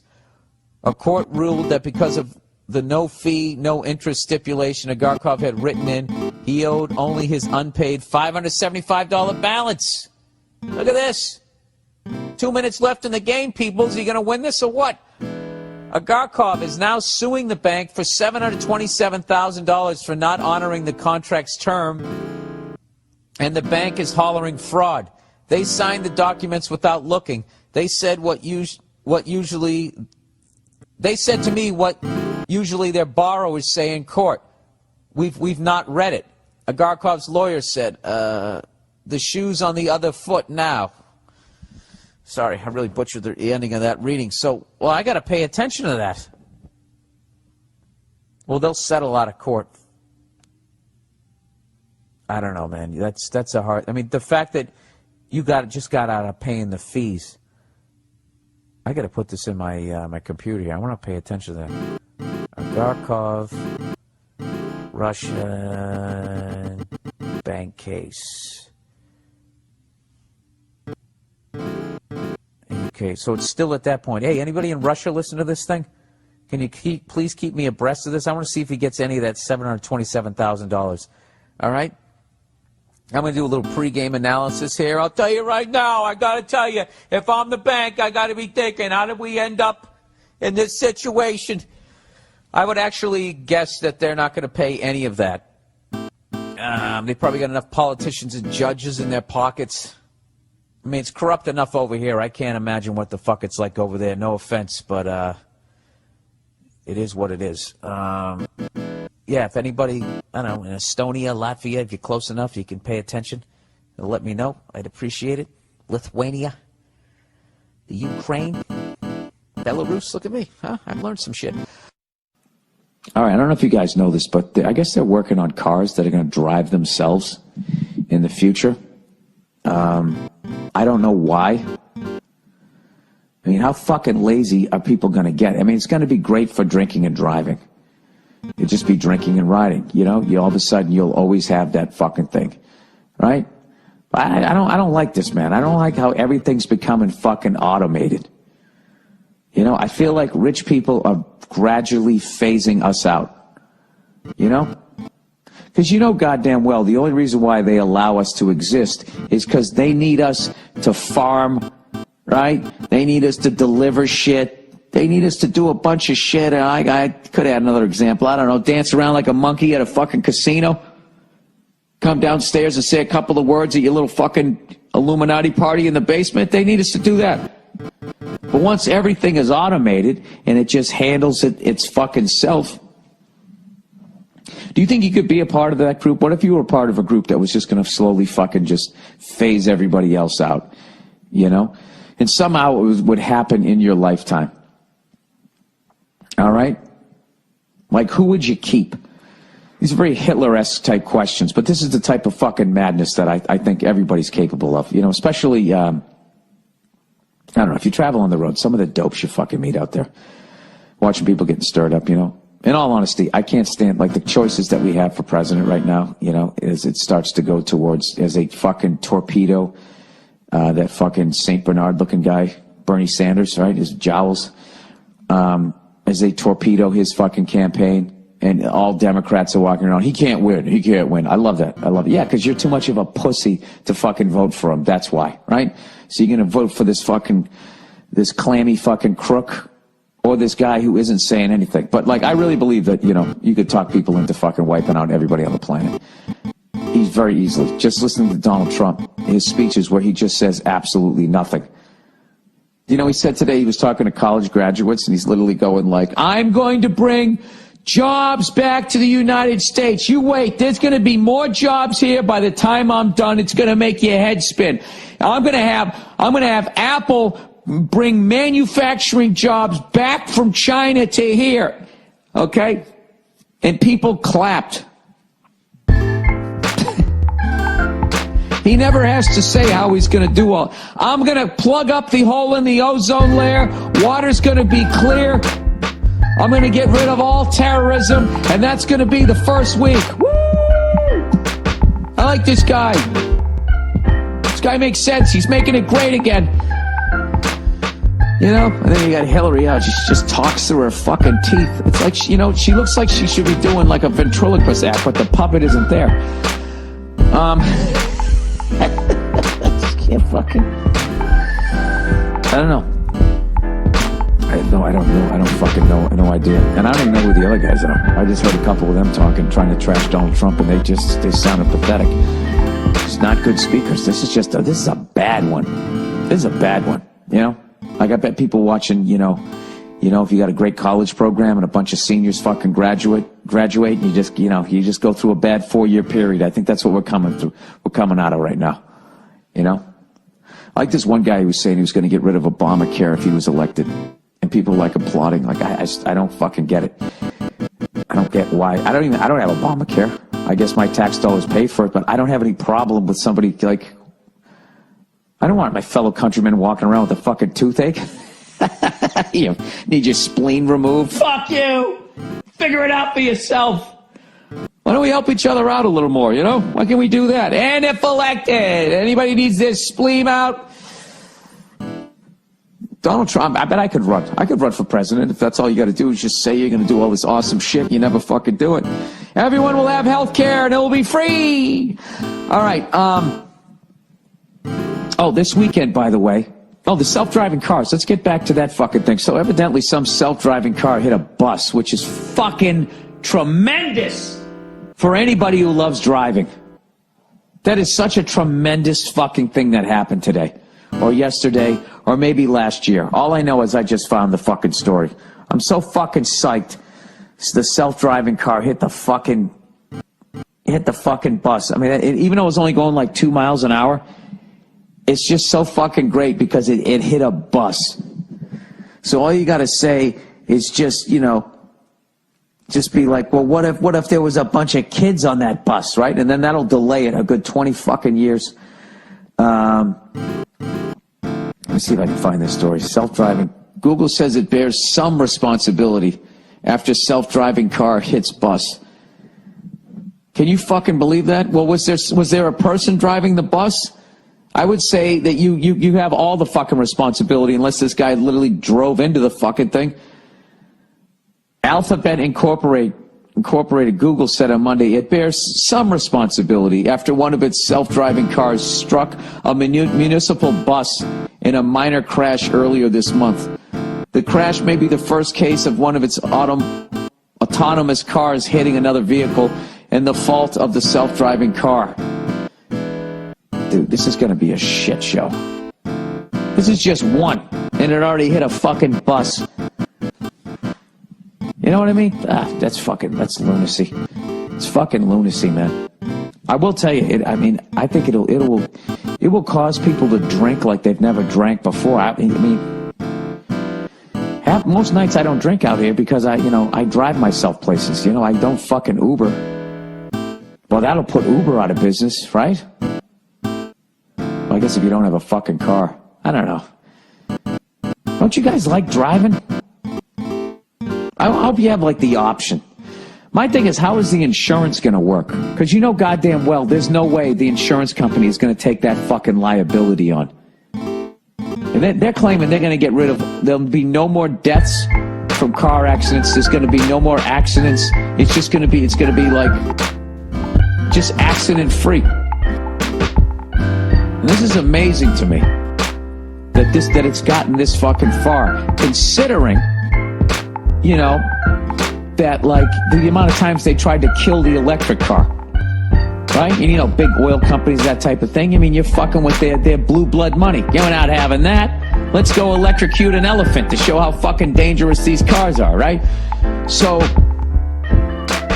Like, this is the only thing I can think. What these insurance companies, they're making enough money to go down there and whack somebody at ABC Incorporated, right? You know they fucking do shit like that. You go to a diner and all of a sudden you stagger out going, they poisoned me, and you do a face plant, then your invention disappears. Oh, I'm going down the rabbit hole. This is why I think they're letting this one go through.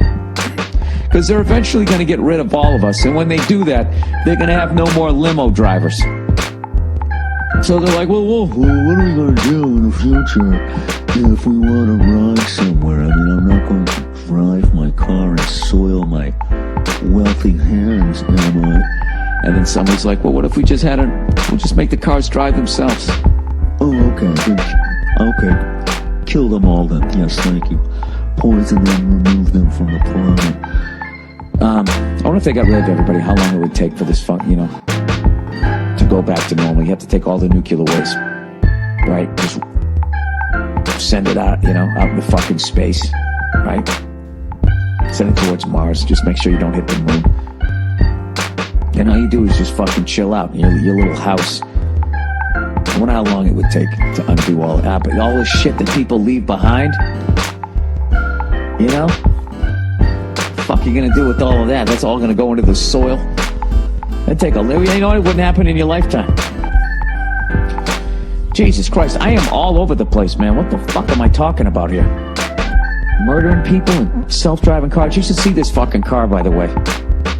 This fucking self-driving car makes the Volkswagen Beetle look like a goddamn Lamborghini. People on The Simpsons drive a better looking car than that fucking thing. Ugh, they're all gonna be the exact same fucking one, right? You have your options of like 3 different colors. Like white, black, or beige. Oh man, this is not uplifting. Let's talk about these new Hillary Clinton fucking commercials, which of course none of, and the Trump ones, none of them talk about any sort of issue. They're just sort of talking about each other, about what assholes they are. It's like 2 7th grade girls just fucking starting rumors about each other. They're not talking about the nationwide heroin epidemic. They're not talking about fucking the pharmaceutical companies trying to fucking make weed not legal at a state level again because all the states where it's fucking legal, the prescriptions are all down. They're losing money, so they're going to try to demonize it again. According to the person that I can't even remember who the fuck it is that told me that, and then I never read it to see if it's true, but now I'm telling it to you. They're not talking about any of that shit. Great Barrier Reef is dead. Who gives a fuck, right?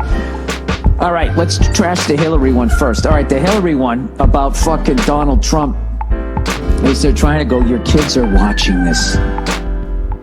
What kind of president are they going to see? Okay, which I get. All right, there's kids that are into politics, but they show like 6-year-olds. Like riveted to a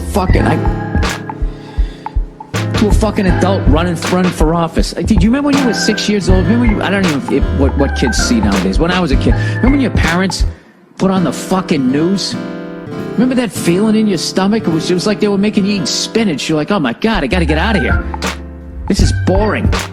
Anytime there were adults on TV with suits talking, it was over. I wanted nothing to do with it. All I want, cartoons. I like sports. The Bionic Man. What else did they have back then? Little House on the Prairie I liked for a little while. And then it got all gross when fucking they brought that kid in who did he go deaf or did he go black? I can't remember what the the Adam kid or some shit. He started fucking the one with the pigtails.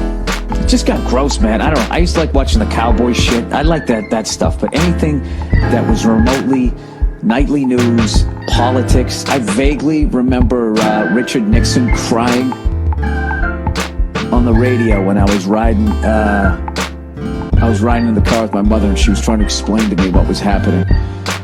And I was like, oh, okay. And I never thought like, wow, this guy lied to the nation. This is a president crying on the radio. I had no concept of any of that. I was just like, all right, can I get out of the car right now? Because it's sunny out. We've been driving for a while, and I think I'm going to throw up. That's all I was thinking, because I was a fucking kid. Okay, people? Here's the deal. I mean, how fucking awful are you that you got to start talking about kids? Kids are watching this guy.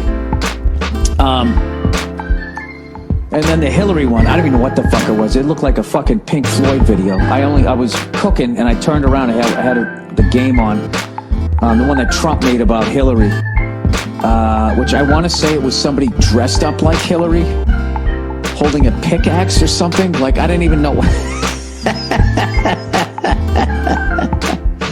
I never took a hallucinogen, but, you know, that commercial made me be like, you know what, this would have been a great time to have done some acid, to just watch that and, like, you know, and if he somehow made it like feature length, that would have been fucking awesome. But anyways, I believe the election is this week. I want to say it's Wednesday, or is it Tuesday? Maybe it's fucking Tuesday.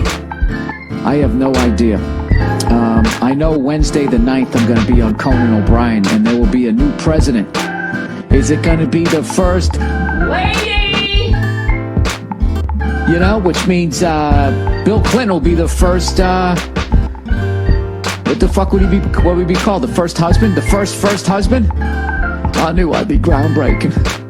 Jesus Christ, can you imagine if that fucking cigar fucking sticking lunatic is back in there and now he doesn't even have a fucking job? Jesus Christ. Hillary the first day is gonna be like, get all these broads the fuck out of here. I'm president. Get them. Anything with a twat, get it the fuck off Pennsylvania Avenue. That's it. They're literally they're gonna have to fucking wheel Bill around like Hannibal Lecter on like one of those two-wheelers. You know what I mean? With the little fucking muzzle on him. Jesus, that animal might be coming back. I think he's gonna. I think Trump fucked up. He just said too much crazy shit, and he made the Clintons look sane. And he's got no one to blame but himself. That's my prediction, all right? If I was a betting man and I was going to Vegas. Unbelievable, right? And Bernie Sanders is like that school that should have been allowed into the playoff and didn't fucking get in, right? Because all these fucking cunts were too afraid to vote for him because oh, there's no way you can win. I saw somebody the other day on TV. They did this whole they go, all right, well, Hillary you got to make a smart decision either because it's really hard. This decision is really hard because Hillary had a bunch of felonies and Trump, and then they listed like all the shit that Trump did for like a minute. This is like a fucking, like a TV show. I was just so fucking irresponsible, I feel. You know what I mean? He's supposed to try to be like impartial, right? I hope I'm being impartial. I don't fucking like either one of them. I just don't know how you trash one guy for fucking 90 goddamn seconds and then and all you say about the other person is just their felonies. Why don't you just talk about the felonies that were brought up? But the charges of those things. You could talk about that for fucking 19 hours. Oh no, she has a blue bra, so therefore she must be a saint. All right, I'm off my fucking soapbox here. Good luck to you guys. I really mean that. Good luck to you, man. I hope somehow we come out of this. We somehow pick the fucking lesser of two fucking evils, whatever that is. And I hope everybody reads and rereads all the propositions and all the shit that's attached to them. I plan on fucking doing that for the first time ever. I'm actually going to be an informed fucking voter when it comes to that shit because I don't think there's any winning at the presidential level. No, Jesus Christ. Anyways. Ugh. Whoever wins, it's going to be a rough 4 years of speeches before the next one. I mean, neither one of them are a good public speaker. Holy shit. I mean, Trump just goes out there and wings it. Like when Trump gives a speech, he sounds like he's waiting for the headliner. He's like stretching, waiting for the headliner to show up. Keeps looking at the back of the room and they're still making that stretch. See, he's not here yet. They said he's on his way. Do another 10. And then Hillary with that whole bobblehead fucking thing that she does. Like, I haven't seen anybody so outside their own fucking body since Al Gore. Remember Al Gore when he was fucking, I'll never forget, he was doing a debate with George Bush. And George Bush makes a point, and then for whatever reason, Al Gore stood up, walked all the way over to George Bush, and just goes, my turn, in his ear, and Bush does like a double take, like, dude, what the fuck? Sort of a natural reaction to this guy coming out of, I mean, he could literally feel his fucking breath in his ear. He fucking did this double take looking at him, and the whole crowd laughed. at Al Gore, and then Al Gore just threw his head back and for whatever reason started laughing, just goes, ha, ha, ha, ha, ha, ha. And I'm like, what are you laughing at? Like, what the fuck are you doing? Like, he was, that guy. You know what, that guy read about his critics too much. Like, the first time they were like, he wasn't animated enough, and the next time he went out there, he was doing like this Fosse shit. Oh, Jesus. He redefined fucking flop sweat, that guy. All right, let's get out of politics. I don't even know what the fuck I'm talking anyways. Good luck with the voting, everybody. May the best piece of shit win. Have you guys seen this stuff about all the suicides at the Apple plant? You know that really country commercial where they go, if you don't have an iPhone, then you don't have the iPhone. You know, and I wanted to get an iPhone until I saw those goddamn commercials, and they kept, it's the most bizarre advertising. It makes me angry at the iPhone. I never had any anger towards the iPhone or the people who had one. I never gave a shit. I was like, that phone's the shit. I heard it drops calls. I'll wait till it's on Verizon. And then right when it gets on Verizon, and I'm all ready to jump on board, they come up with this na-na-na-na-na fucking cunty shit. Going, if you had an iPhone right now, you could be looking at the inside of your fucking throat and diagnosing your fucking throat cancer before it even happens. But if you don't have the iPhone, you don't have the iPhone. It's like, well, fuck you. I'm sticking with the Droid. So anyways, now I read, they just had the 10th suicide at the Apple plant. Now, who's kidding who? We all know that everything that we're wearing, everything that we're using, is made by some 4-year-old making 6 cents an hour somewhere. Well, evidently, these people have had enough. They've had 10 suicides at the Apple plant. Here we go. On the same day that Apple, Dell, Hewlett-Packard promised to look into working conditions at China's Foxconn plant, a 10th worker committed suicide. The death of a 19-year-old male worker. It's too bad. He was like 1 year away from getting his fucking severance pay. Or his, shit, I fucked it up. What the hell do you get it when you do 20 years on the force? Oh, God. I'm sorry, everybody. I'm on my fucking vacation. What the hell? I get my pension. What is that? When you work 20 years on the force? And he's only 19, you get it? Because he's been working since he was 2? Oh, Jesus. The death of a 19-year-old male worker also came just after the company's billionaire founder took the media on tour of the sprawling complex in response to accusations from labor groups that workers toiled in sweatshop-like conditions. Oh, hilarious. So then the billionaire shows up. They clean the place up, stick in a water bubbler, and go, see, it's great. And I know what a lot of you fucking heartless cunts are going to say.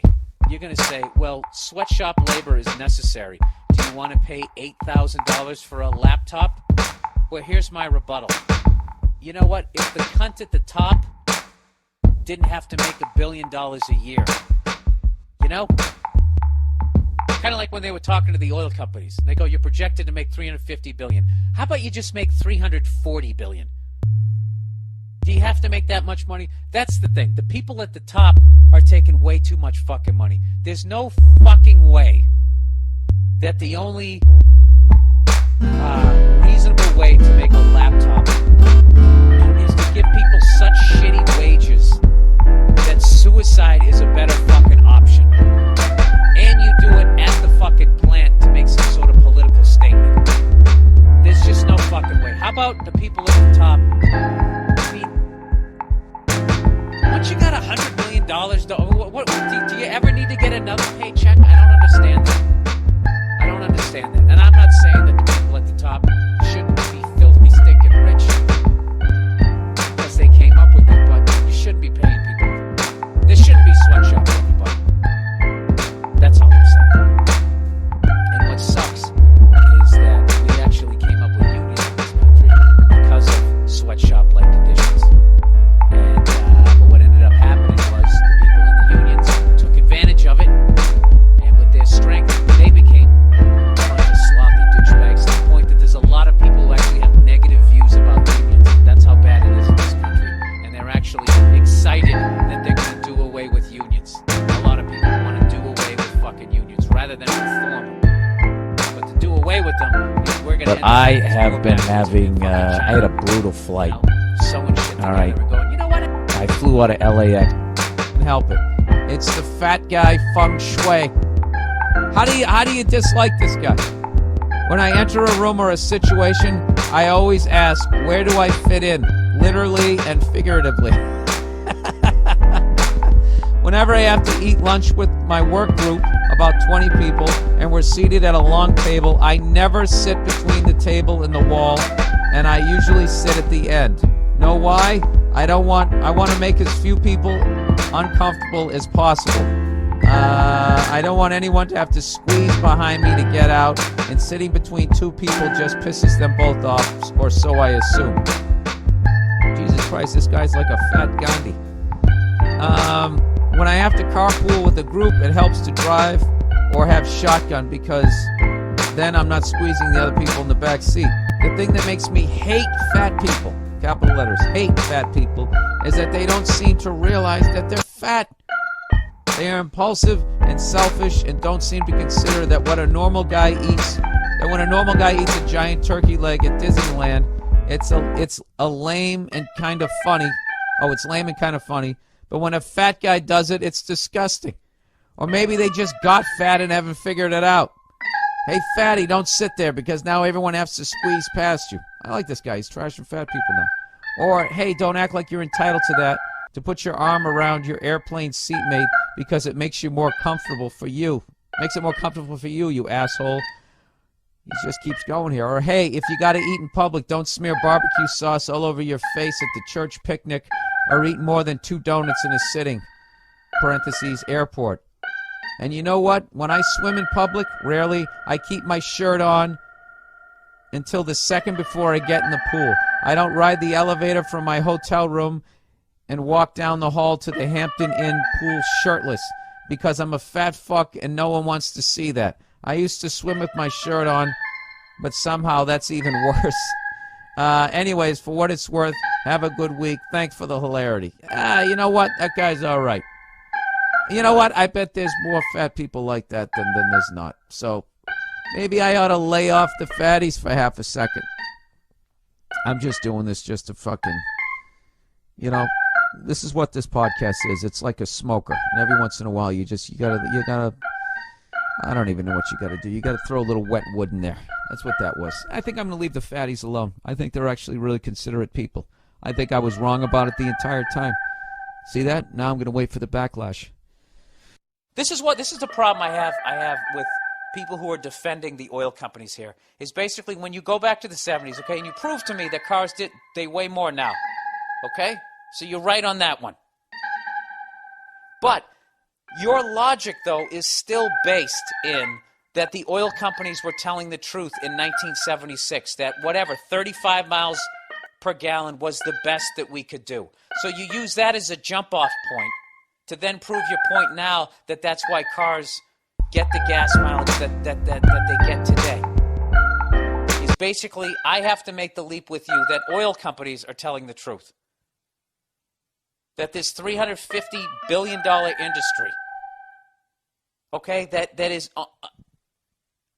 on numerous occasions openly got in the way of any sort of progress. I remember here out in California, I think it was the late 90s. It might have been 20 years ago. I can't remember if it was before I moved out here the first time or right after I left. The air quality out here was so fucking horrific. It's like, I know a lot of people still think it's real smoggy out here. It definitely gets smoggy, but usually just in the summertime. It's definitely hazy out here, but haze is not fucking smog. Smog is brown. You go hiking and you feel a burning in your fucking chest. Back in the day, in the late 90s, okay? You could see this shit. So anyway, so they put this, they put it to the vote for people, to the people who actually would vote on this shit. And they passed this bill that said by the year 2000 whatever, 25% or 30% of cars had to run on something other than, the gas, oil, basically the gas combustion engine. They basically paved the way for the big three to then basically start making electric cars. The fucking thing passed. and oil companies got together with their lobbyists, and they went and they just totally dismantled the whole thing, and the whole thing fucking went away. Okay? Which, for all you people out there who are going to explain capitalism to me, I get it. That is their prerogative to do that. Why wouldn't they get in the way of that? So let me ask you this. You're telling me that they would get in the way of that, but they wouldn't get in the way of any sort of progress? Just with the gas combustion engine, they wouldn't get in the way of any of that type of progress. They seem to not get in the way of anything else. Safety, they don't give a shit about. They won't get in the way of that type of stuff. Burning it cleaner, they don't give a fuck about. But miles per gallon, which is their bottom line. Like, do you guys honestly think, like today, like what your car gets, like that's honestly the best that science can do? That is, we are right up against the fucking wall. Is that what you're telling me? You know, considering if they just even increased it by 5-10 miles a gallon per every new car, that they would immediately lose hundreds of millions of dollars. Why would they do it? Why would they allow that to happen? Why wouldn't they get in the way of that? That's all I'm asking here. And you know something? For all you fucking assholes out there who call me this whack job conspiracy theorist, these are my conspiracies. Bankers are fucking evil. Oil companies lie to you. And insurance companies are pieces of shit. That's basically my three. And they have enough money to basically buy elections. That's basically it, okay?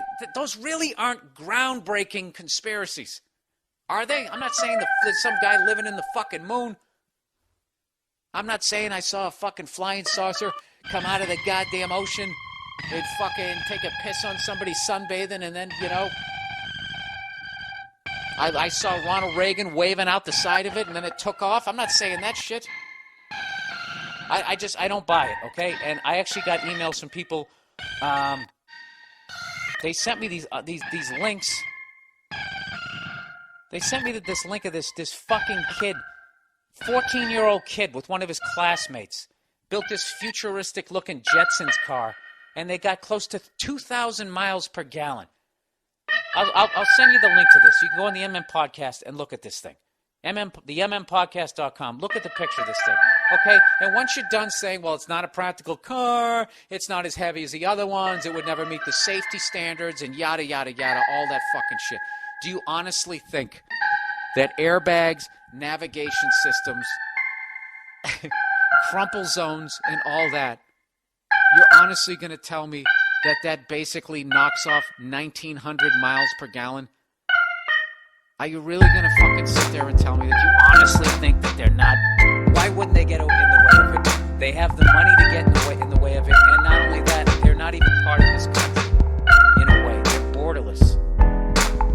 They're worldwide. I don't know.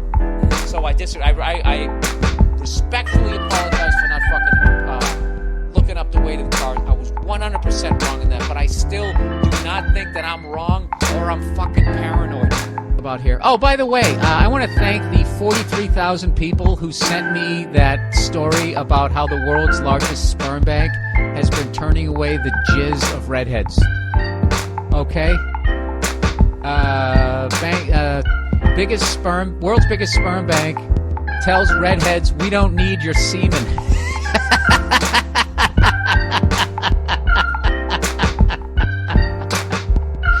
You know how fucking degrading that is?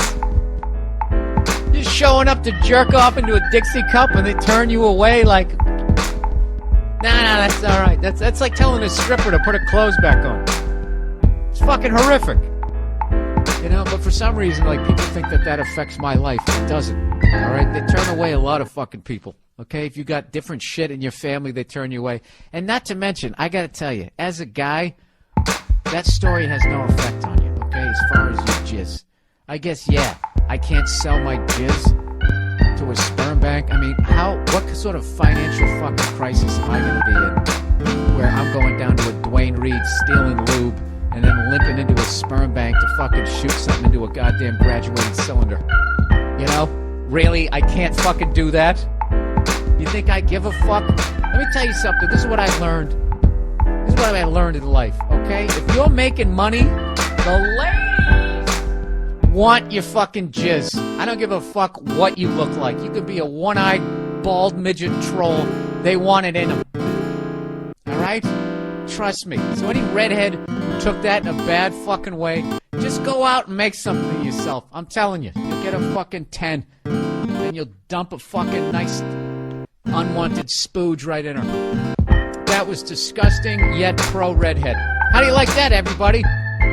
Pro-fucking redhead. I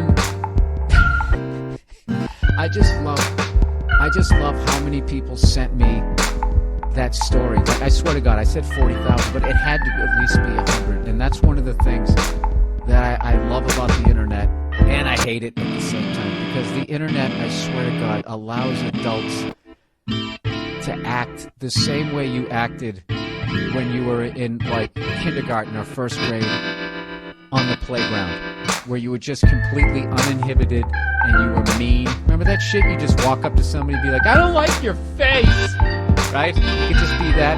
And then when you get older, you still think that. You're sitting there in the boardroom going, look at this guy with his fucking face, his stupid fucking tie, right? You think childish shit, but because you're older and mature, you don't say it, you know? Because, you know, you got debt and you don't want to get fired. Oh, he's doing a great job. And he told the boss he didn't like his face. That'd be hilarious. Why did you get fired from your last job? You have to come some childish shit like that. Well, the great thing is about the internet is it allows you to tap back into that party. You know? And then debunk the fucking myth that when you become an adult, you still don't think those thoughts that you did when you were in first grade because now you're older and mature. You still think them. You're just programmed not to fucking say them. So, I don't know. At first, I was like, what the fuck? And then by the time the 11th person sent it to me, and then actually this story broke like 2 weeks ago. And like 2 weeks in, as people are still sending me this story, that's what made me find the internet fucking hilarious. The fact that somebody's going to listen to this podcast and then send it to me on Twitter after it, that's like that. That's literally that. I don't like your face, na shit. That's just that. It's fucking childish and 99.9. It's just fucking hilarious. Can anybody explain? I think that's why. Or maybe it's because guys are childish. Why I think guys are so funny is because we have the fucking maturity level. I don't give a fuck what we're doing in our lives, how much responsibility we have, how much money we're making, how good a husband or a father or anything like that we are. We're still immature as hell. Unless you're just a fucking boring douche anyways. What the fuck do I know? Huh? What do I know? The world doesn't want my sperm. Why would you listen to me?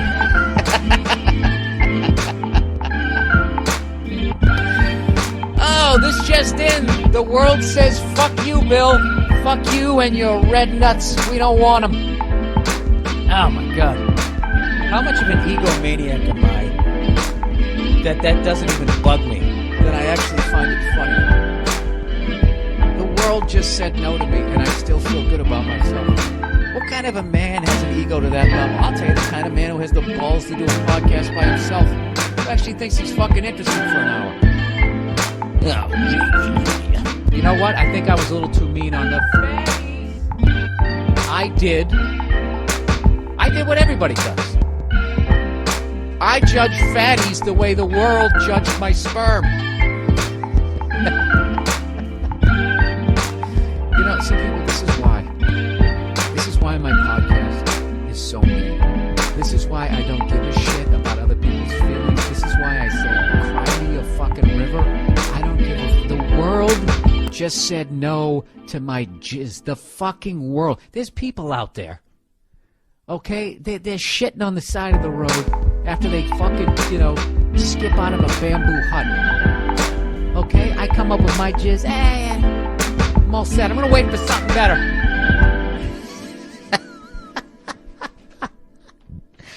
There's people in fucking Colombia, Venezuela. Who are those people that, what's-his-face, helped out? Escobar. They were living at the dump. They were living in a junkyard. He went out and built them a small city. Those people.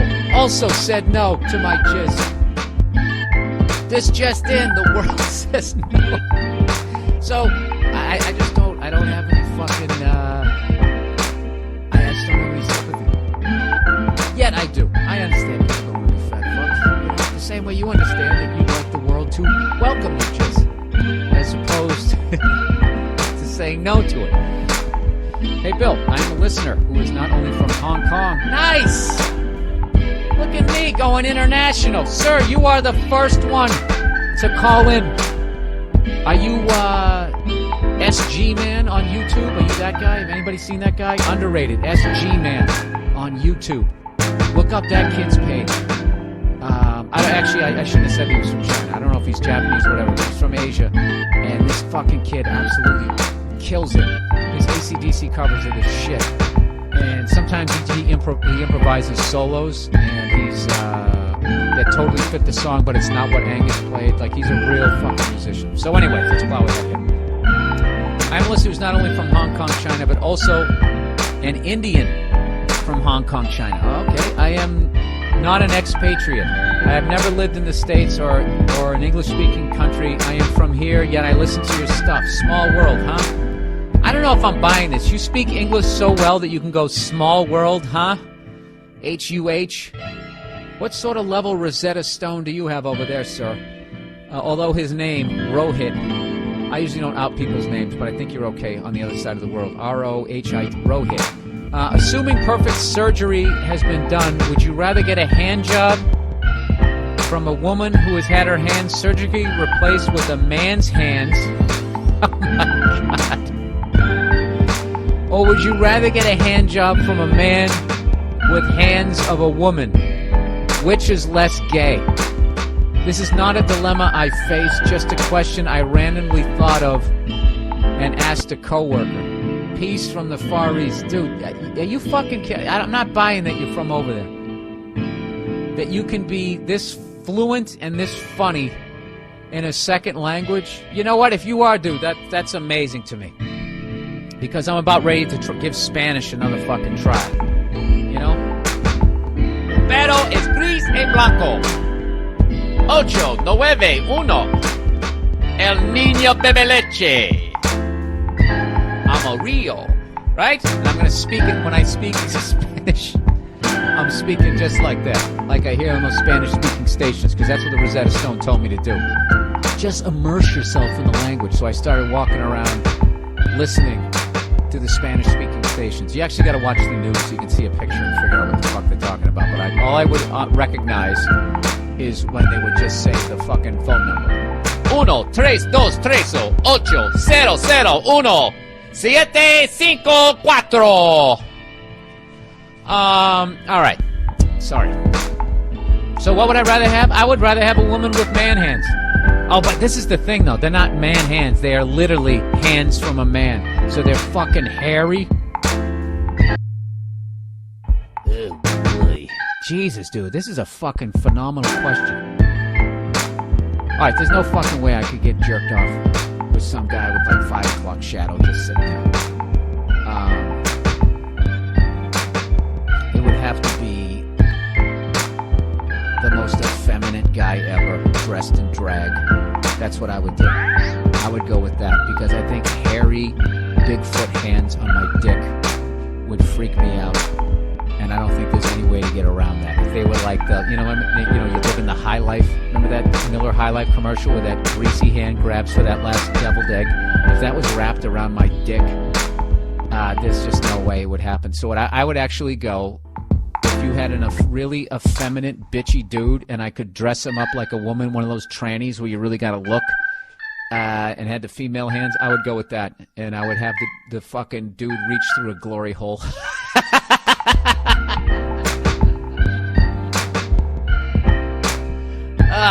See, that's why those questions are fucking great. Because when would I have ever said what the fuck I just said right there? That's what I would do. Have I ever had that thought before in my life? No, I haven't. I'm going to give that guy, that's question of the week. Maybe that's a new section here, sir, from the Far East. I think you created a new one. I know we've touched on this in the past, but you brought it back. We're going to go with dilemmas. If you guys would like to create a new segment on this podcast, if you respond to it, just put them under the heading Dilemmas and come up with some tough ones, and I will try to answer them as honestly and funny as I can. Please send all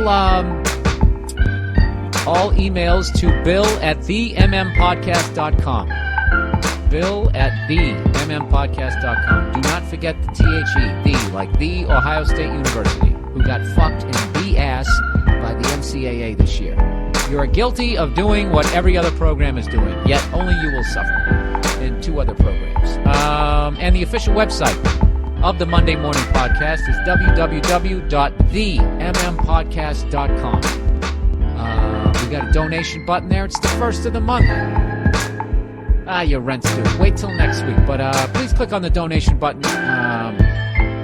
I have the guy who runs the themmpodcast.com. If you haven't gone to it, please go to it. He's doing a fucking bang-up job, and I'm giving him money, and I want to give him more money. So the more you guys donate, the more I can pay him.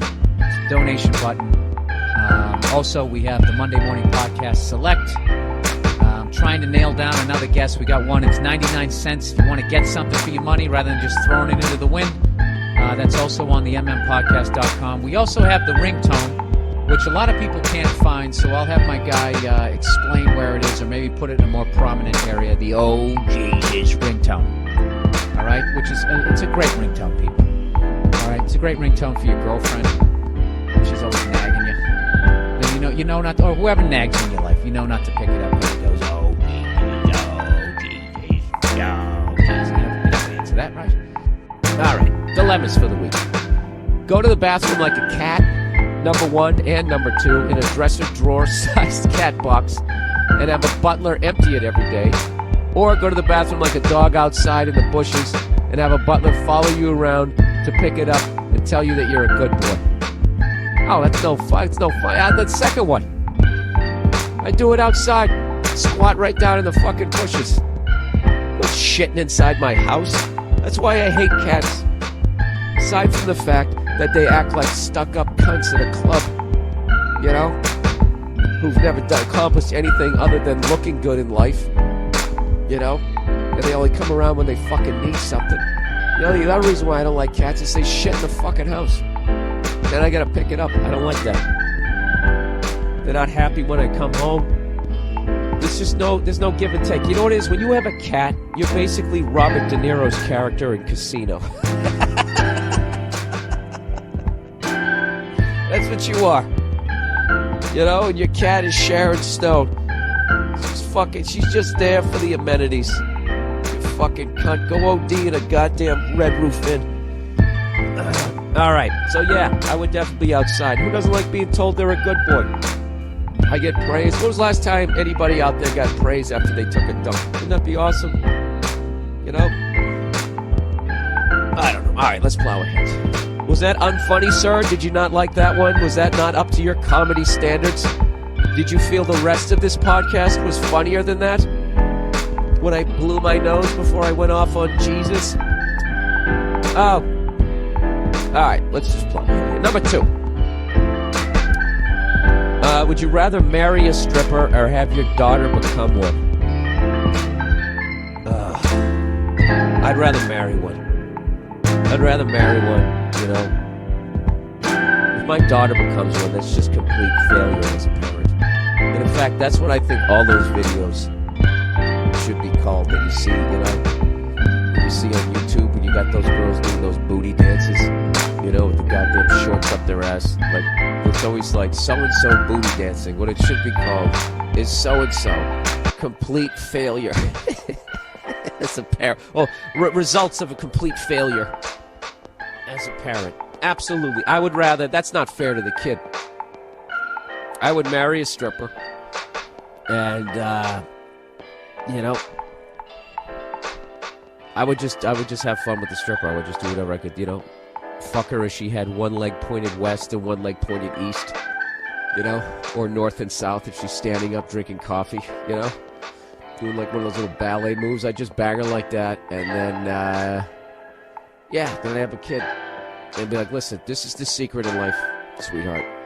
Don't do anything that your mother did. Wouldn't she just become a stripper? Is that like a reality show that they haven't come up with yet? Daughters of strippers? Like, what's her face? I think Kurt Cobain's daughter is going to be all right. Because her mother is such a fuck-up. I probably just jinxed her. All right, number 3. Choose between attacked by a bear or a lion on land and between attacked by a shark or crocodile in the water. No fucking contest, dude. I would take a bear or a lion. That's a quick death. That's a quick one. That bear comes up with that bionic bitch slap. That's it. You fucking break shit neck. You ever see a lion kill something? That's it. It's over. Like, and that's going after like major prey, and it just crushes your fucking windpipe. You're out in 2 seconds. Did you ever, the footage of what's his face? The gay lion tamer out there. The one who looked like, what's his face from Night at the Roxbury. Jesus Christ, this fucking cool mess. What the fuck is the guy's name there? Come on. What's the name of that guy? Chris Kattan. That one. The gay Chris Kattan. You ever see when that lion grabbed that dude and it was over?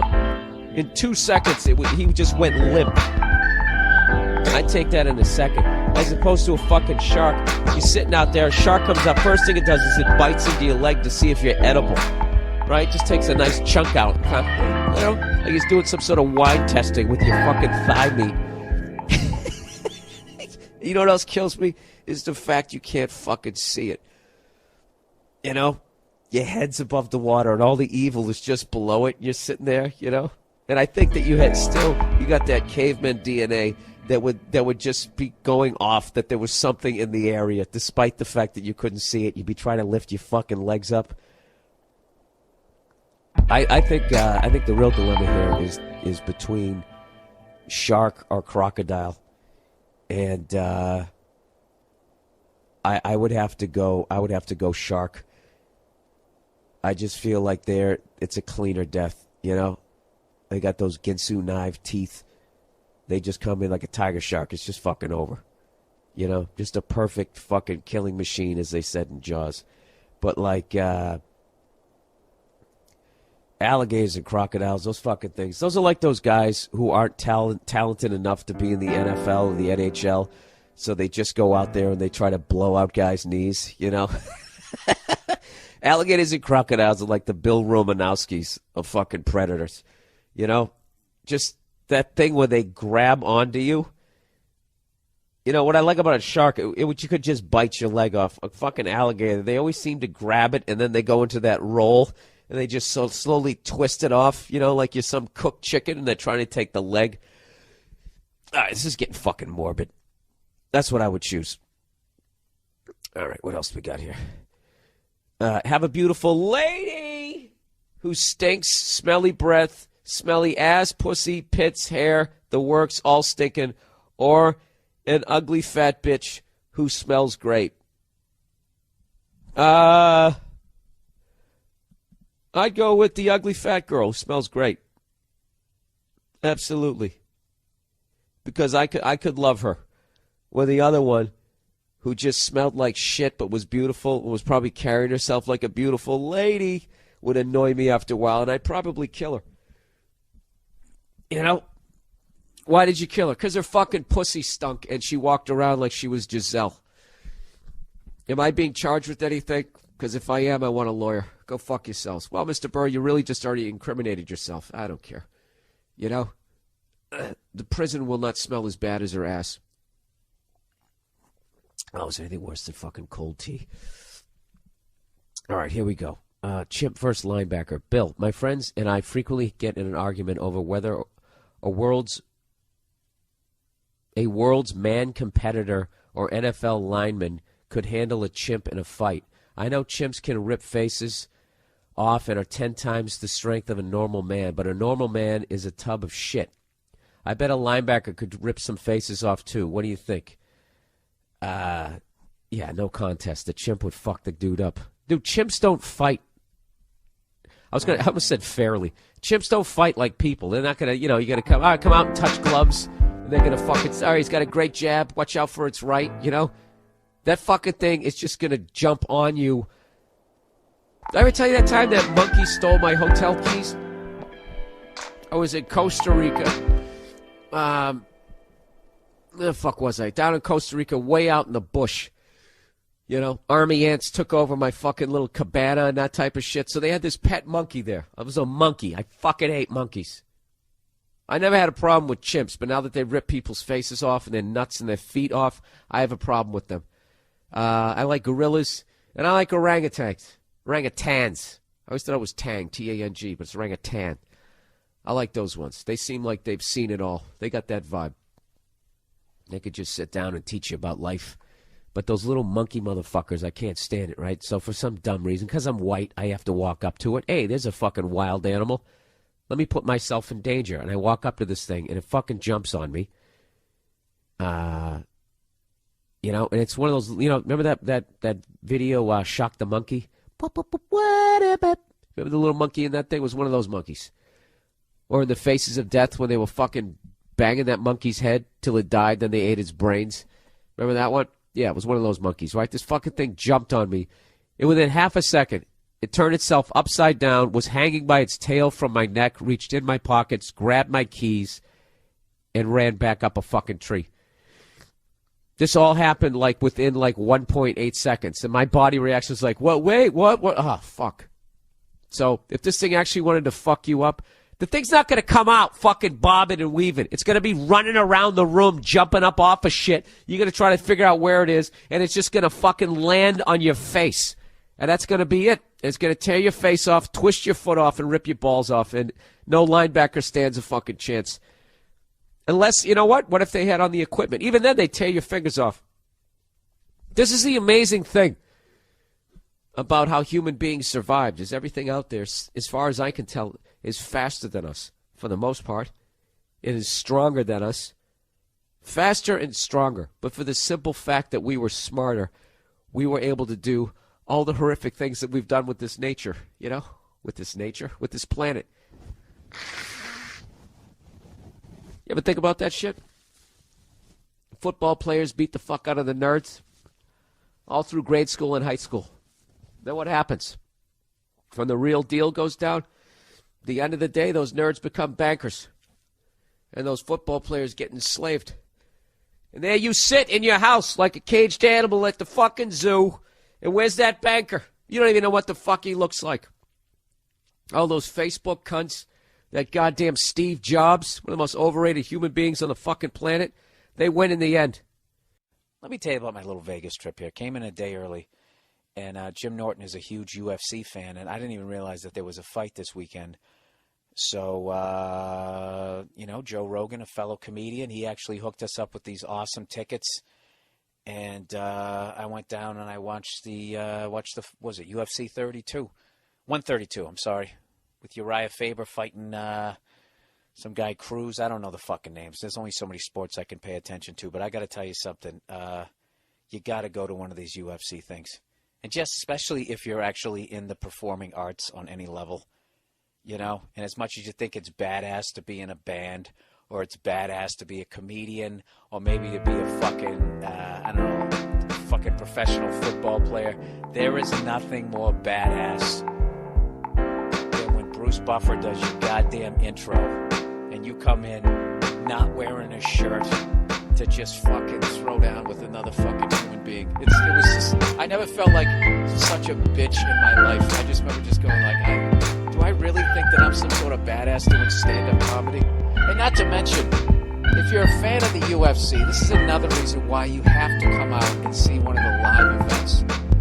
Is as badass as Bruce Buffer sounds. For those of you who don't watch, he does all the intros for the fighters. As badass as that guy sounds on TV, there's nothing like seeing that guy live. He's unbelievable. He was so good. I was sitting there, Doug Benson. He was actually there, not to name drop a bunch of comics, but we just started laughing. He was so good, and we were just laughing at like the intros, like the average intro that you get at like a college gig. Your comedian, he's been on Comedy Central and David Letterman. His name is Bill Burr, and here he is. That's what you'll get at like a college. Or you go to a comedy club, it's a little more professional. They'll be like, hey, good evening, everybody. Welcome to the Punchline in Atlanta. How's everybody doing tonight? Yay! Oh, come on, you guys can do better than that. It's Friday night. I said, how's everybody? Yeah! That's the best we get. Dude, Bruce Buffer. I don't even want to try and imitate. I'm going to and embarrass myself, but he's just like... He just comes out. He has this sound, you know. Ladies and gentlemen, it is time! And everybody's just like, what the f***? You're just fucking looking at the ring. Fighting! And he just fucking... He just goes right through their credits. He's fucking pointing at him in every fucking thing that they've done in his career. He's like enunciating. He's getting his body into it. The fucking fighters are bouncing on either foot. I got amped up. I'm not even fighting. I'm sitting out in the fucking crowd. For half a second, I thought I knew how to fight. It was unbelievable. I thought I had a belt in something. It was the shit. And then, like, every fight I saw was great. The second I walked in, I saw, like, I think I saw 6 fights. 5 of them either ended in knockout or TKO. And I'm so bad with the names. What's his face? Was it Vanderlei Silva? He got knocked out by this dude with red hair in 27 fucking seconds. And after the dude with the red hair knocked him out, or dyed red hair, you know, he's a spy in my world. He fucking knocks this guy out. And if you see the look on his face when he was flexing after he did it, it was one of the most terrifying things I've ever seen in my life. Once again, you just look at the guy, and as every guy always thinks, every guy has a nightmare of could I survive in prison? That guy does not have that nightmare. That dude, unrapeable. That's the highest level belt that you can get in martial arts. Oh, speaking of which, somebody knocked out somebody. I don't know what I can't remember. They started to blend together. And at the end of the fight, after he won, he got his blue belt. He said, yeah, I just got my blue belt in whatever discipline. And I was laughing, going like, you know, something like, that's legitimately earning a blue belt as opposed to the blue belt that you get as a fucking accountant rolling around on some mat in a goddamn strip mall. This guy fucking just fought on pay-per-view and got a blue belt. Not even a black belt. I don't know. It was unbelievable. It was just an amazing thing. And I want to thank Joe Rogan once again for totally hooking me up. I'll thank him from Jim Norton, Club Soda Kenny, and everybody else that came out. It was awesome, man. It was awesome. And then seeing Rogan come in, he's so fucking ridiculously good at it. Asks all the questions, you know, you want to hear the answers to, and it was great. The only other fight I had ever been to, I went to a Miguel Cotto fight at Madison Square Garden, and it was, it was a non-title thing, and I didn't know a lot of the guys underneath, and Michael Buffer wasn't doing the announcements, so, you know, they just had one of those old guys. Ladies and gentlemen, welcome to world-famous Madison Square Garden. Back in the day, amazing fights used to happen here, but tonight you will not see those. A non-titled event. It was awesome, man. It was so I highly recommend it. If you haven't gotten the pay-per-view, definitely check it out. Even though I kind of ruined what a couple I told, you know. I guess I gave the results of a few of them. I really am a dope. Well, fuck you. The air conditioning's not on here. So, anyways, how far into this podcast did I do that in? And with that, let's get on with the Monday morning podcast. I've already talked about disease. Let's get on with some advice. Okay, Bill, I need some backup on this. Okay, so I recently got into an argument with a bunch of girls about how diamonds are pointless and have no value. All right, sir, before I go any further, you are a man of my own heart. That's exactly what I would be doing. Yeah, why stand there and try to hit on them and get laid when you can actually piss them off by attacking something that you know they love? What a fucking great guy. You know, if you were a comedian, you wouldn't pander to the audience. You wouldn't be going, back me up, ladies. You'd be like, what are you whores doing? Huh? You're all dressed up? Anyways. So he gets in this big argument with these girls that diamonds are pointless and have no value. He goes on to say, obviously, I was bombarded with disagreement. I tried to explain to them how almost every other item purchased has some sort of purpose and value, except for diamonds.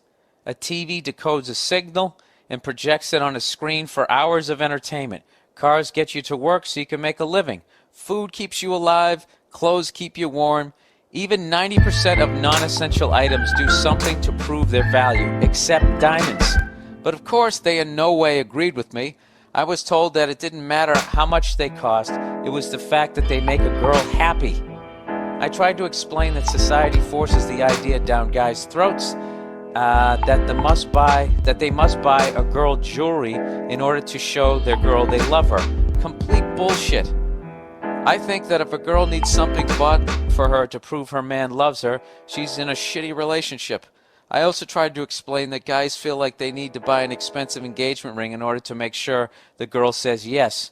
Also, if it isn't good enough, all the girlfriends will basically think he's a cheap piece of shit. Again, I was met with total disagreement. They just disagree with you on that one? Well, maybe you know what they're actually doing is the reason why they would roll your eyes and call you a cheap piece of shit, not because they feel that, is because they're actually jealous that they didn't get a fucking ring. And they want to make their girlfriend, even though she's a friend, feel like she's settling for less. And if they can just somehow disrupt it, it will actually fill up that hole between their fucking legs. God, that was mean. All right, also, if it isn't good enough for all the girlfriends, piece of shit, sorry. Again, I was met with total disagreement. I leave you with this. If you found a rock on the beach, what would you think? What would you think it was worth? Nothing, unless someone puts a price on it. And then, oh Jesus, I was doing so well reading out loud. Let me restart again.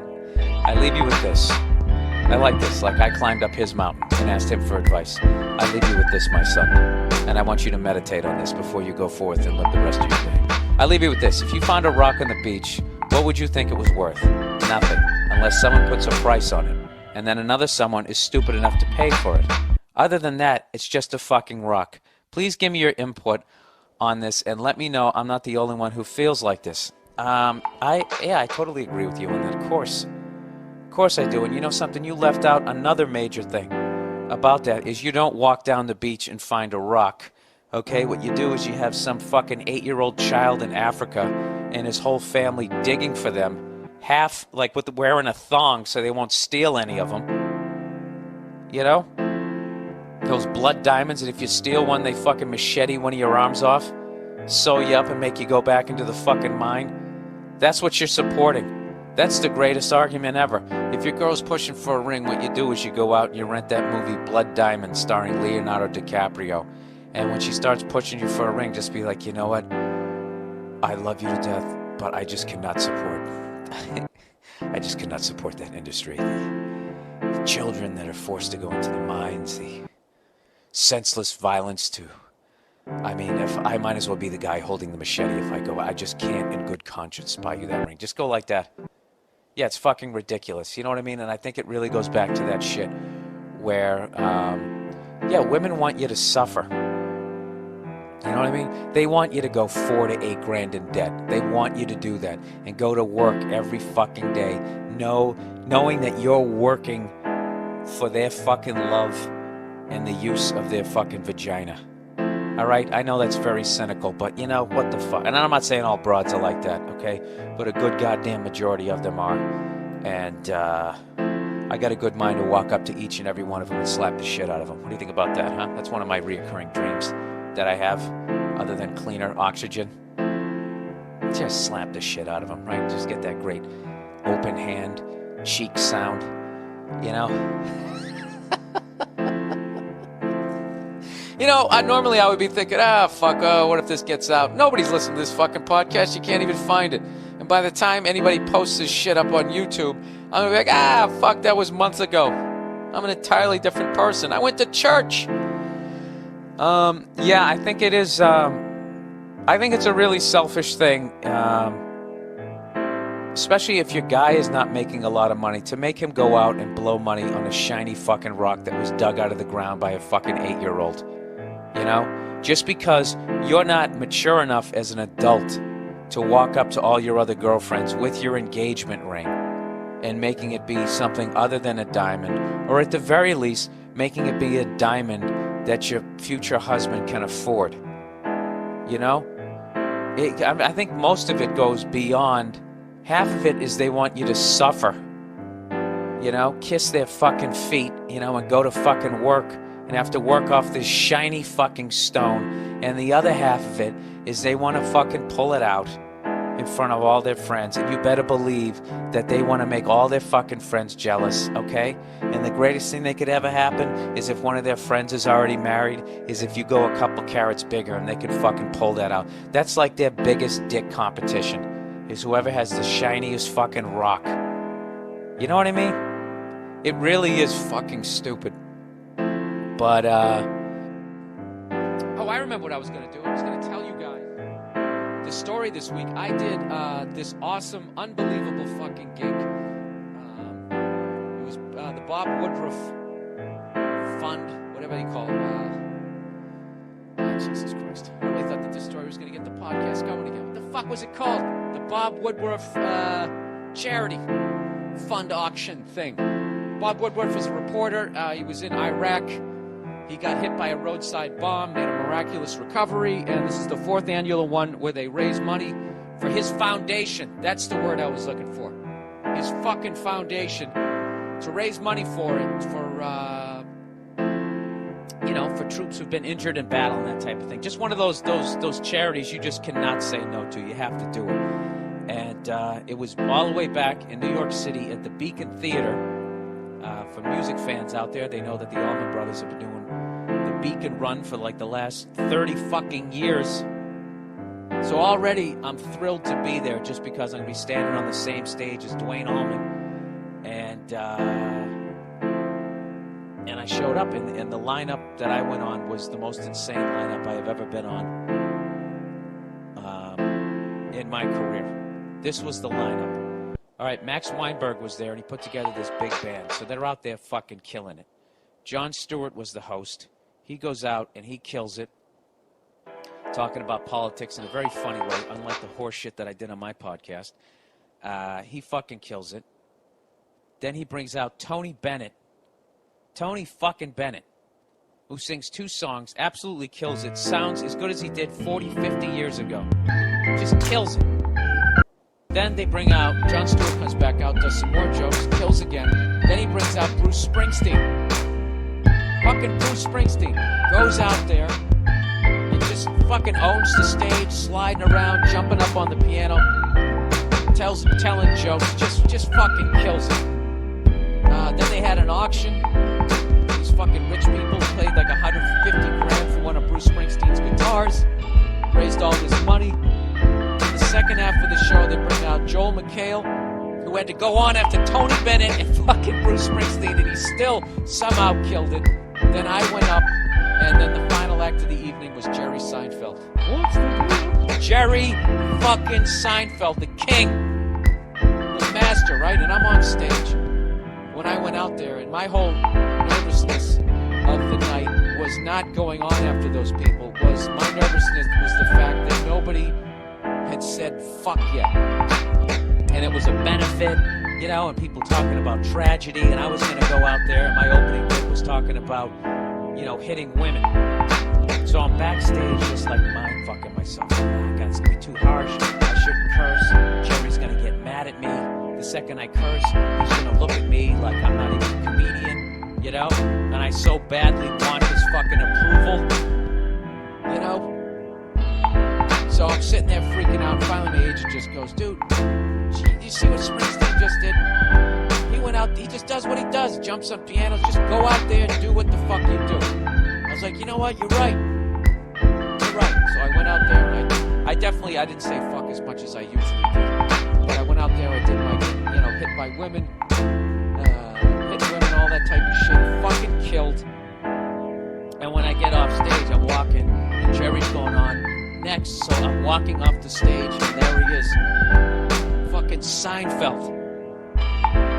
Who at this point, it's like looking at Elvis, a goddamn icon. He's standing there in his suit, just ready to go to work. And I walk by him, I'm just wincing. I'm waiting for him to just completely blow me off, or just be like, "What?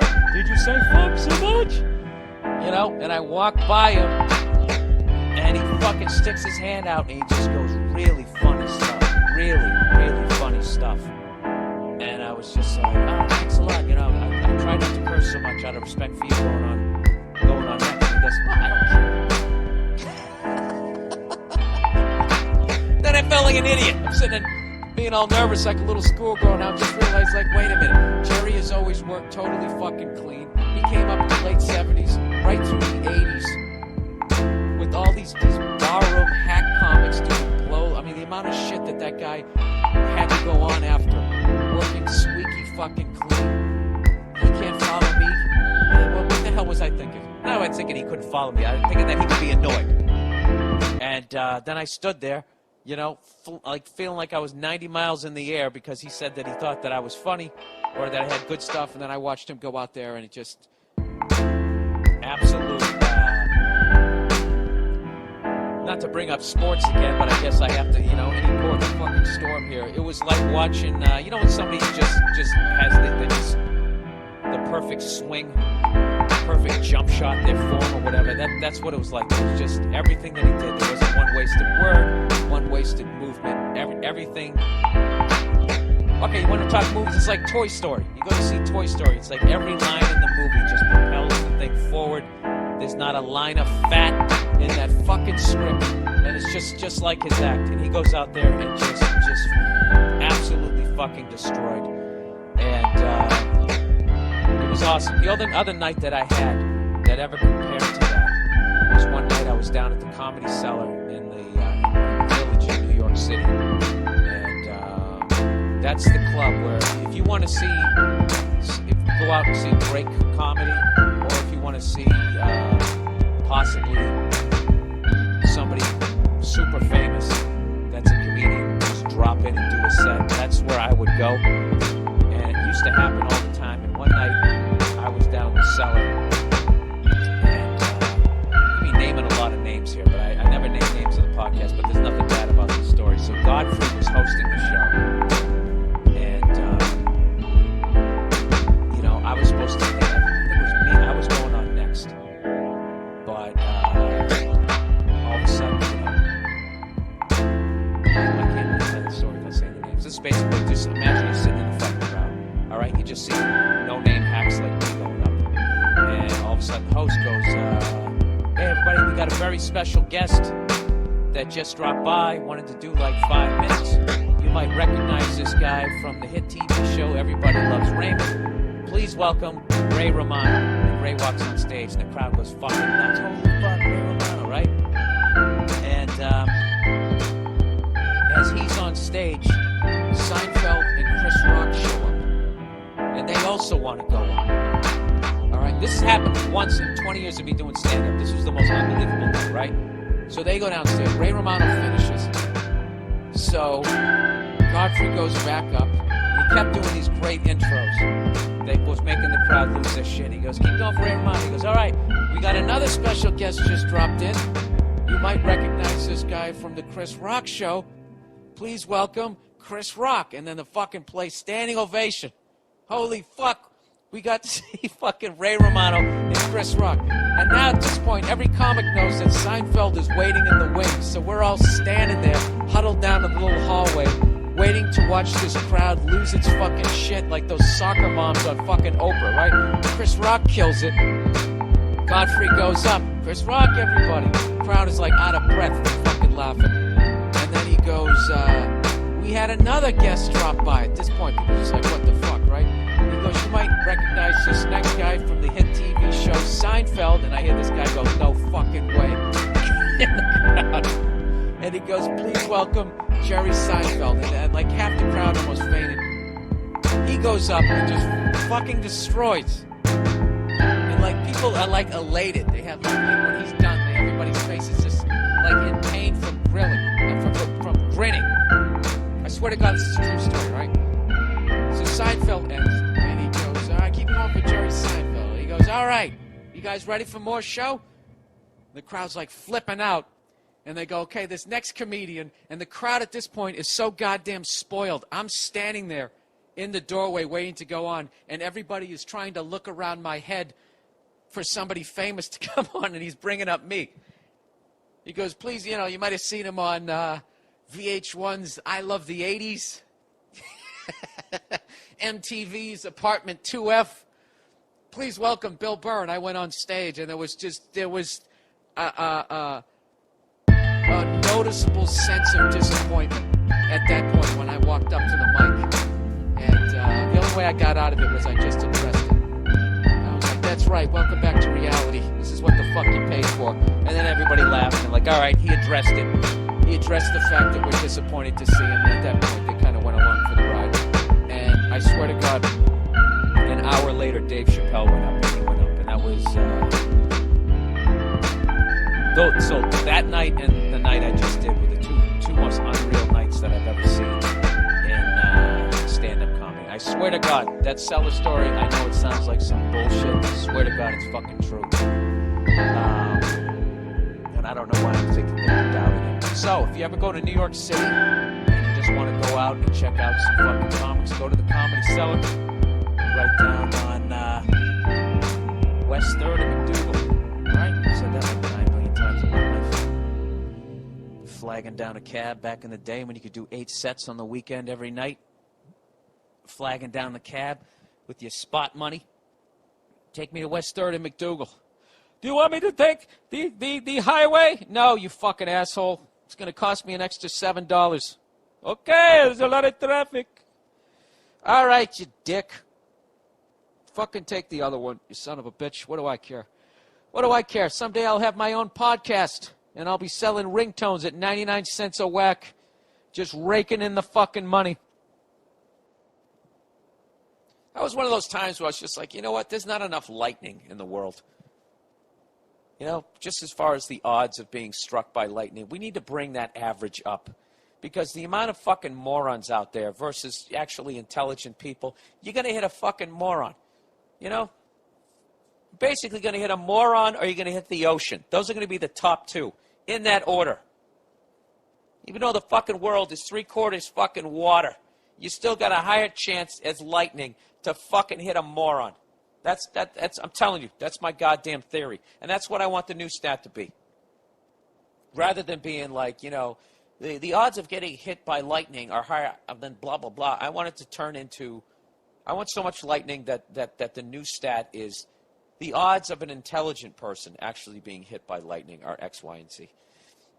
Do you like how in my own little Stalin-esque world that I'm actually intelligent and everybody else is just a sea of morons? Huh? You don't have thoughts like that? Murderous thoughts? I was actually talking to this broad up in San Francisco, and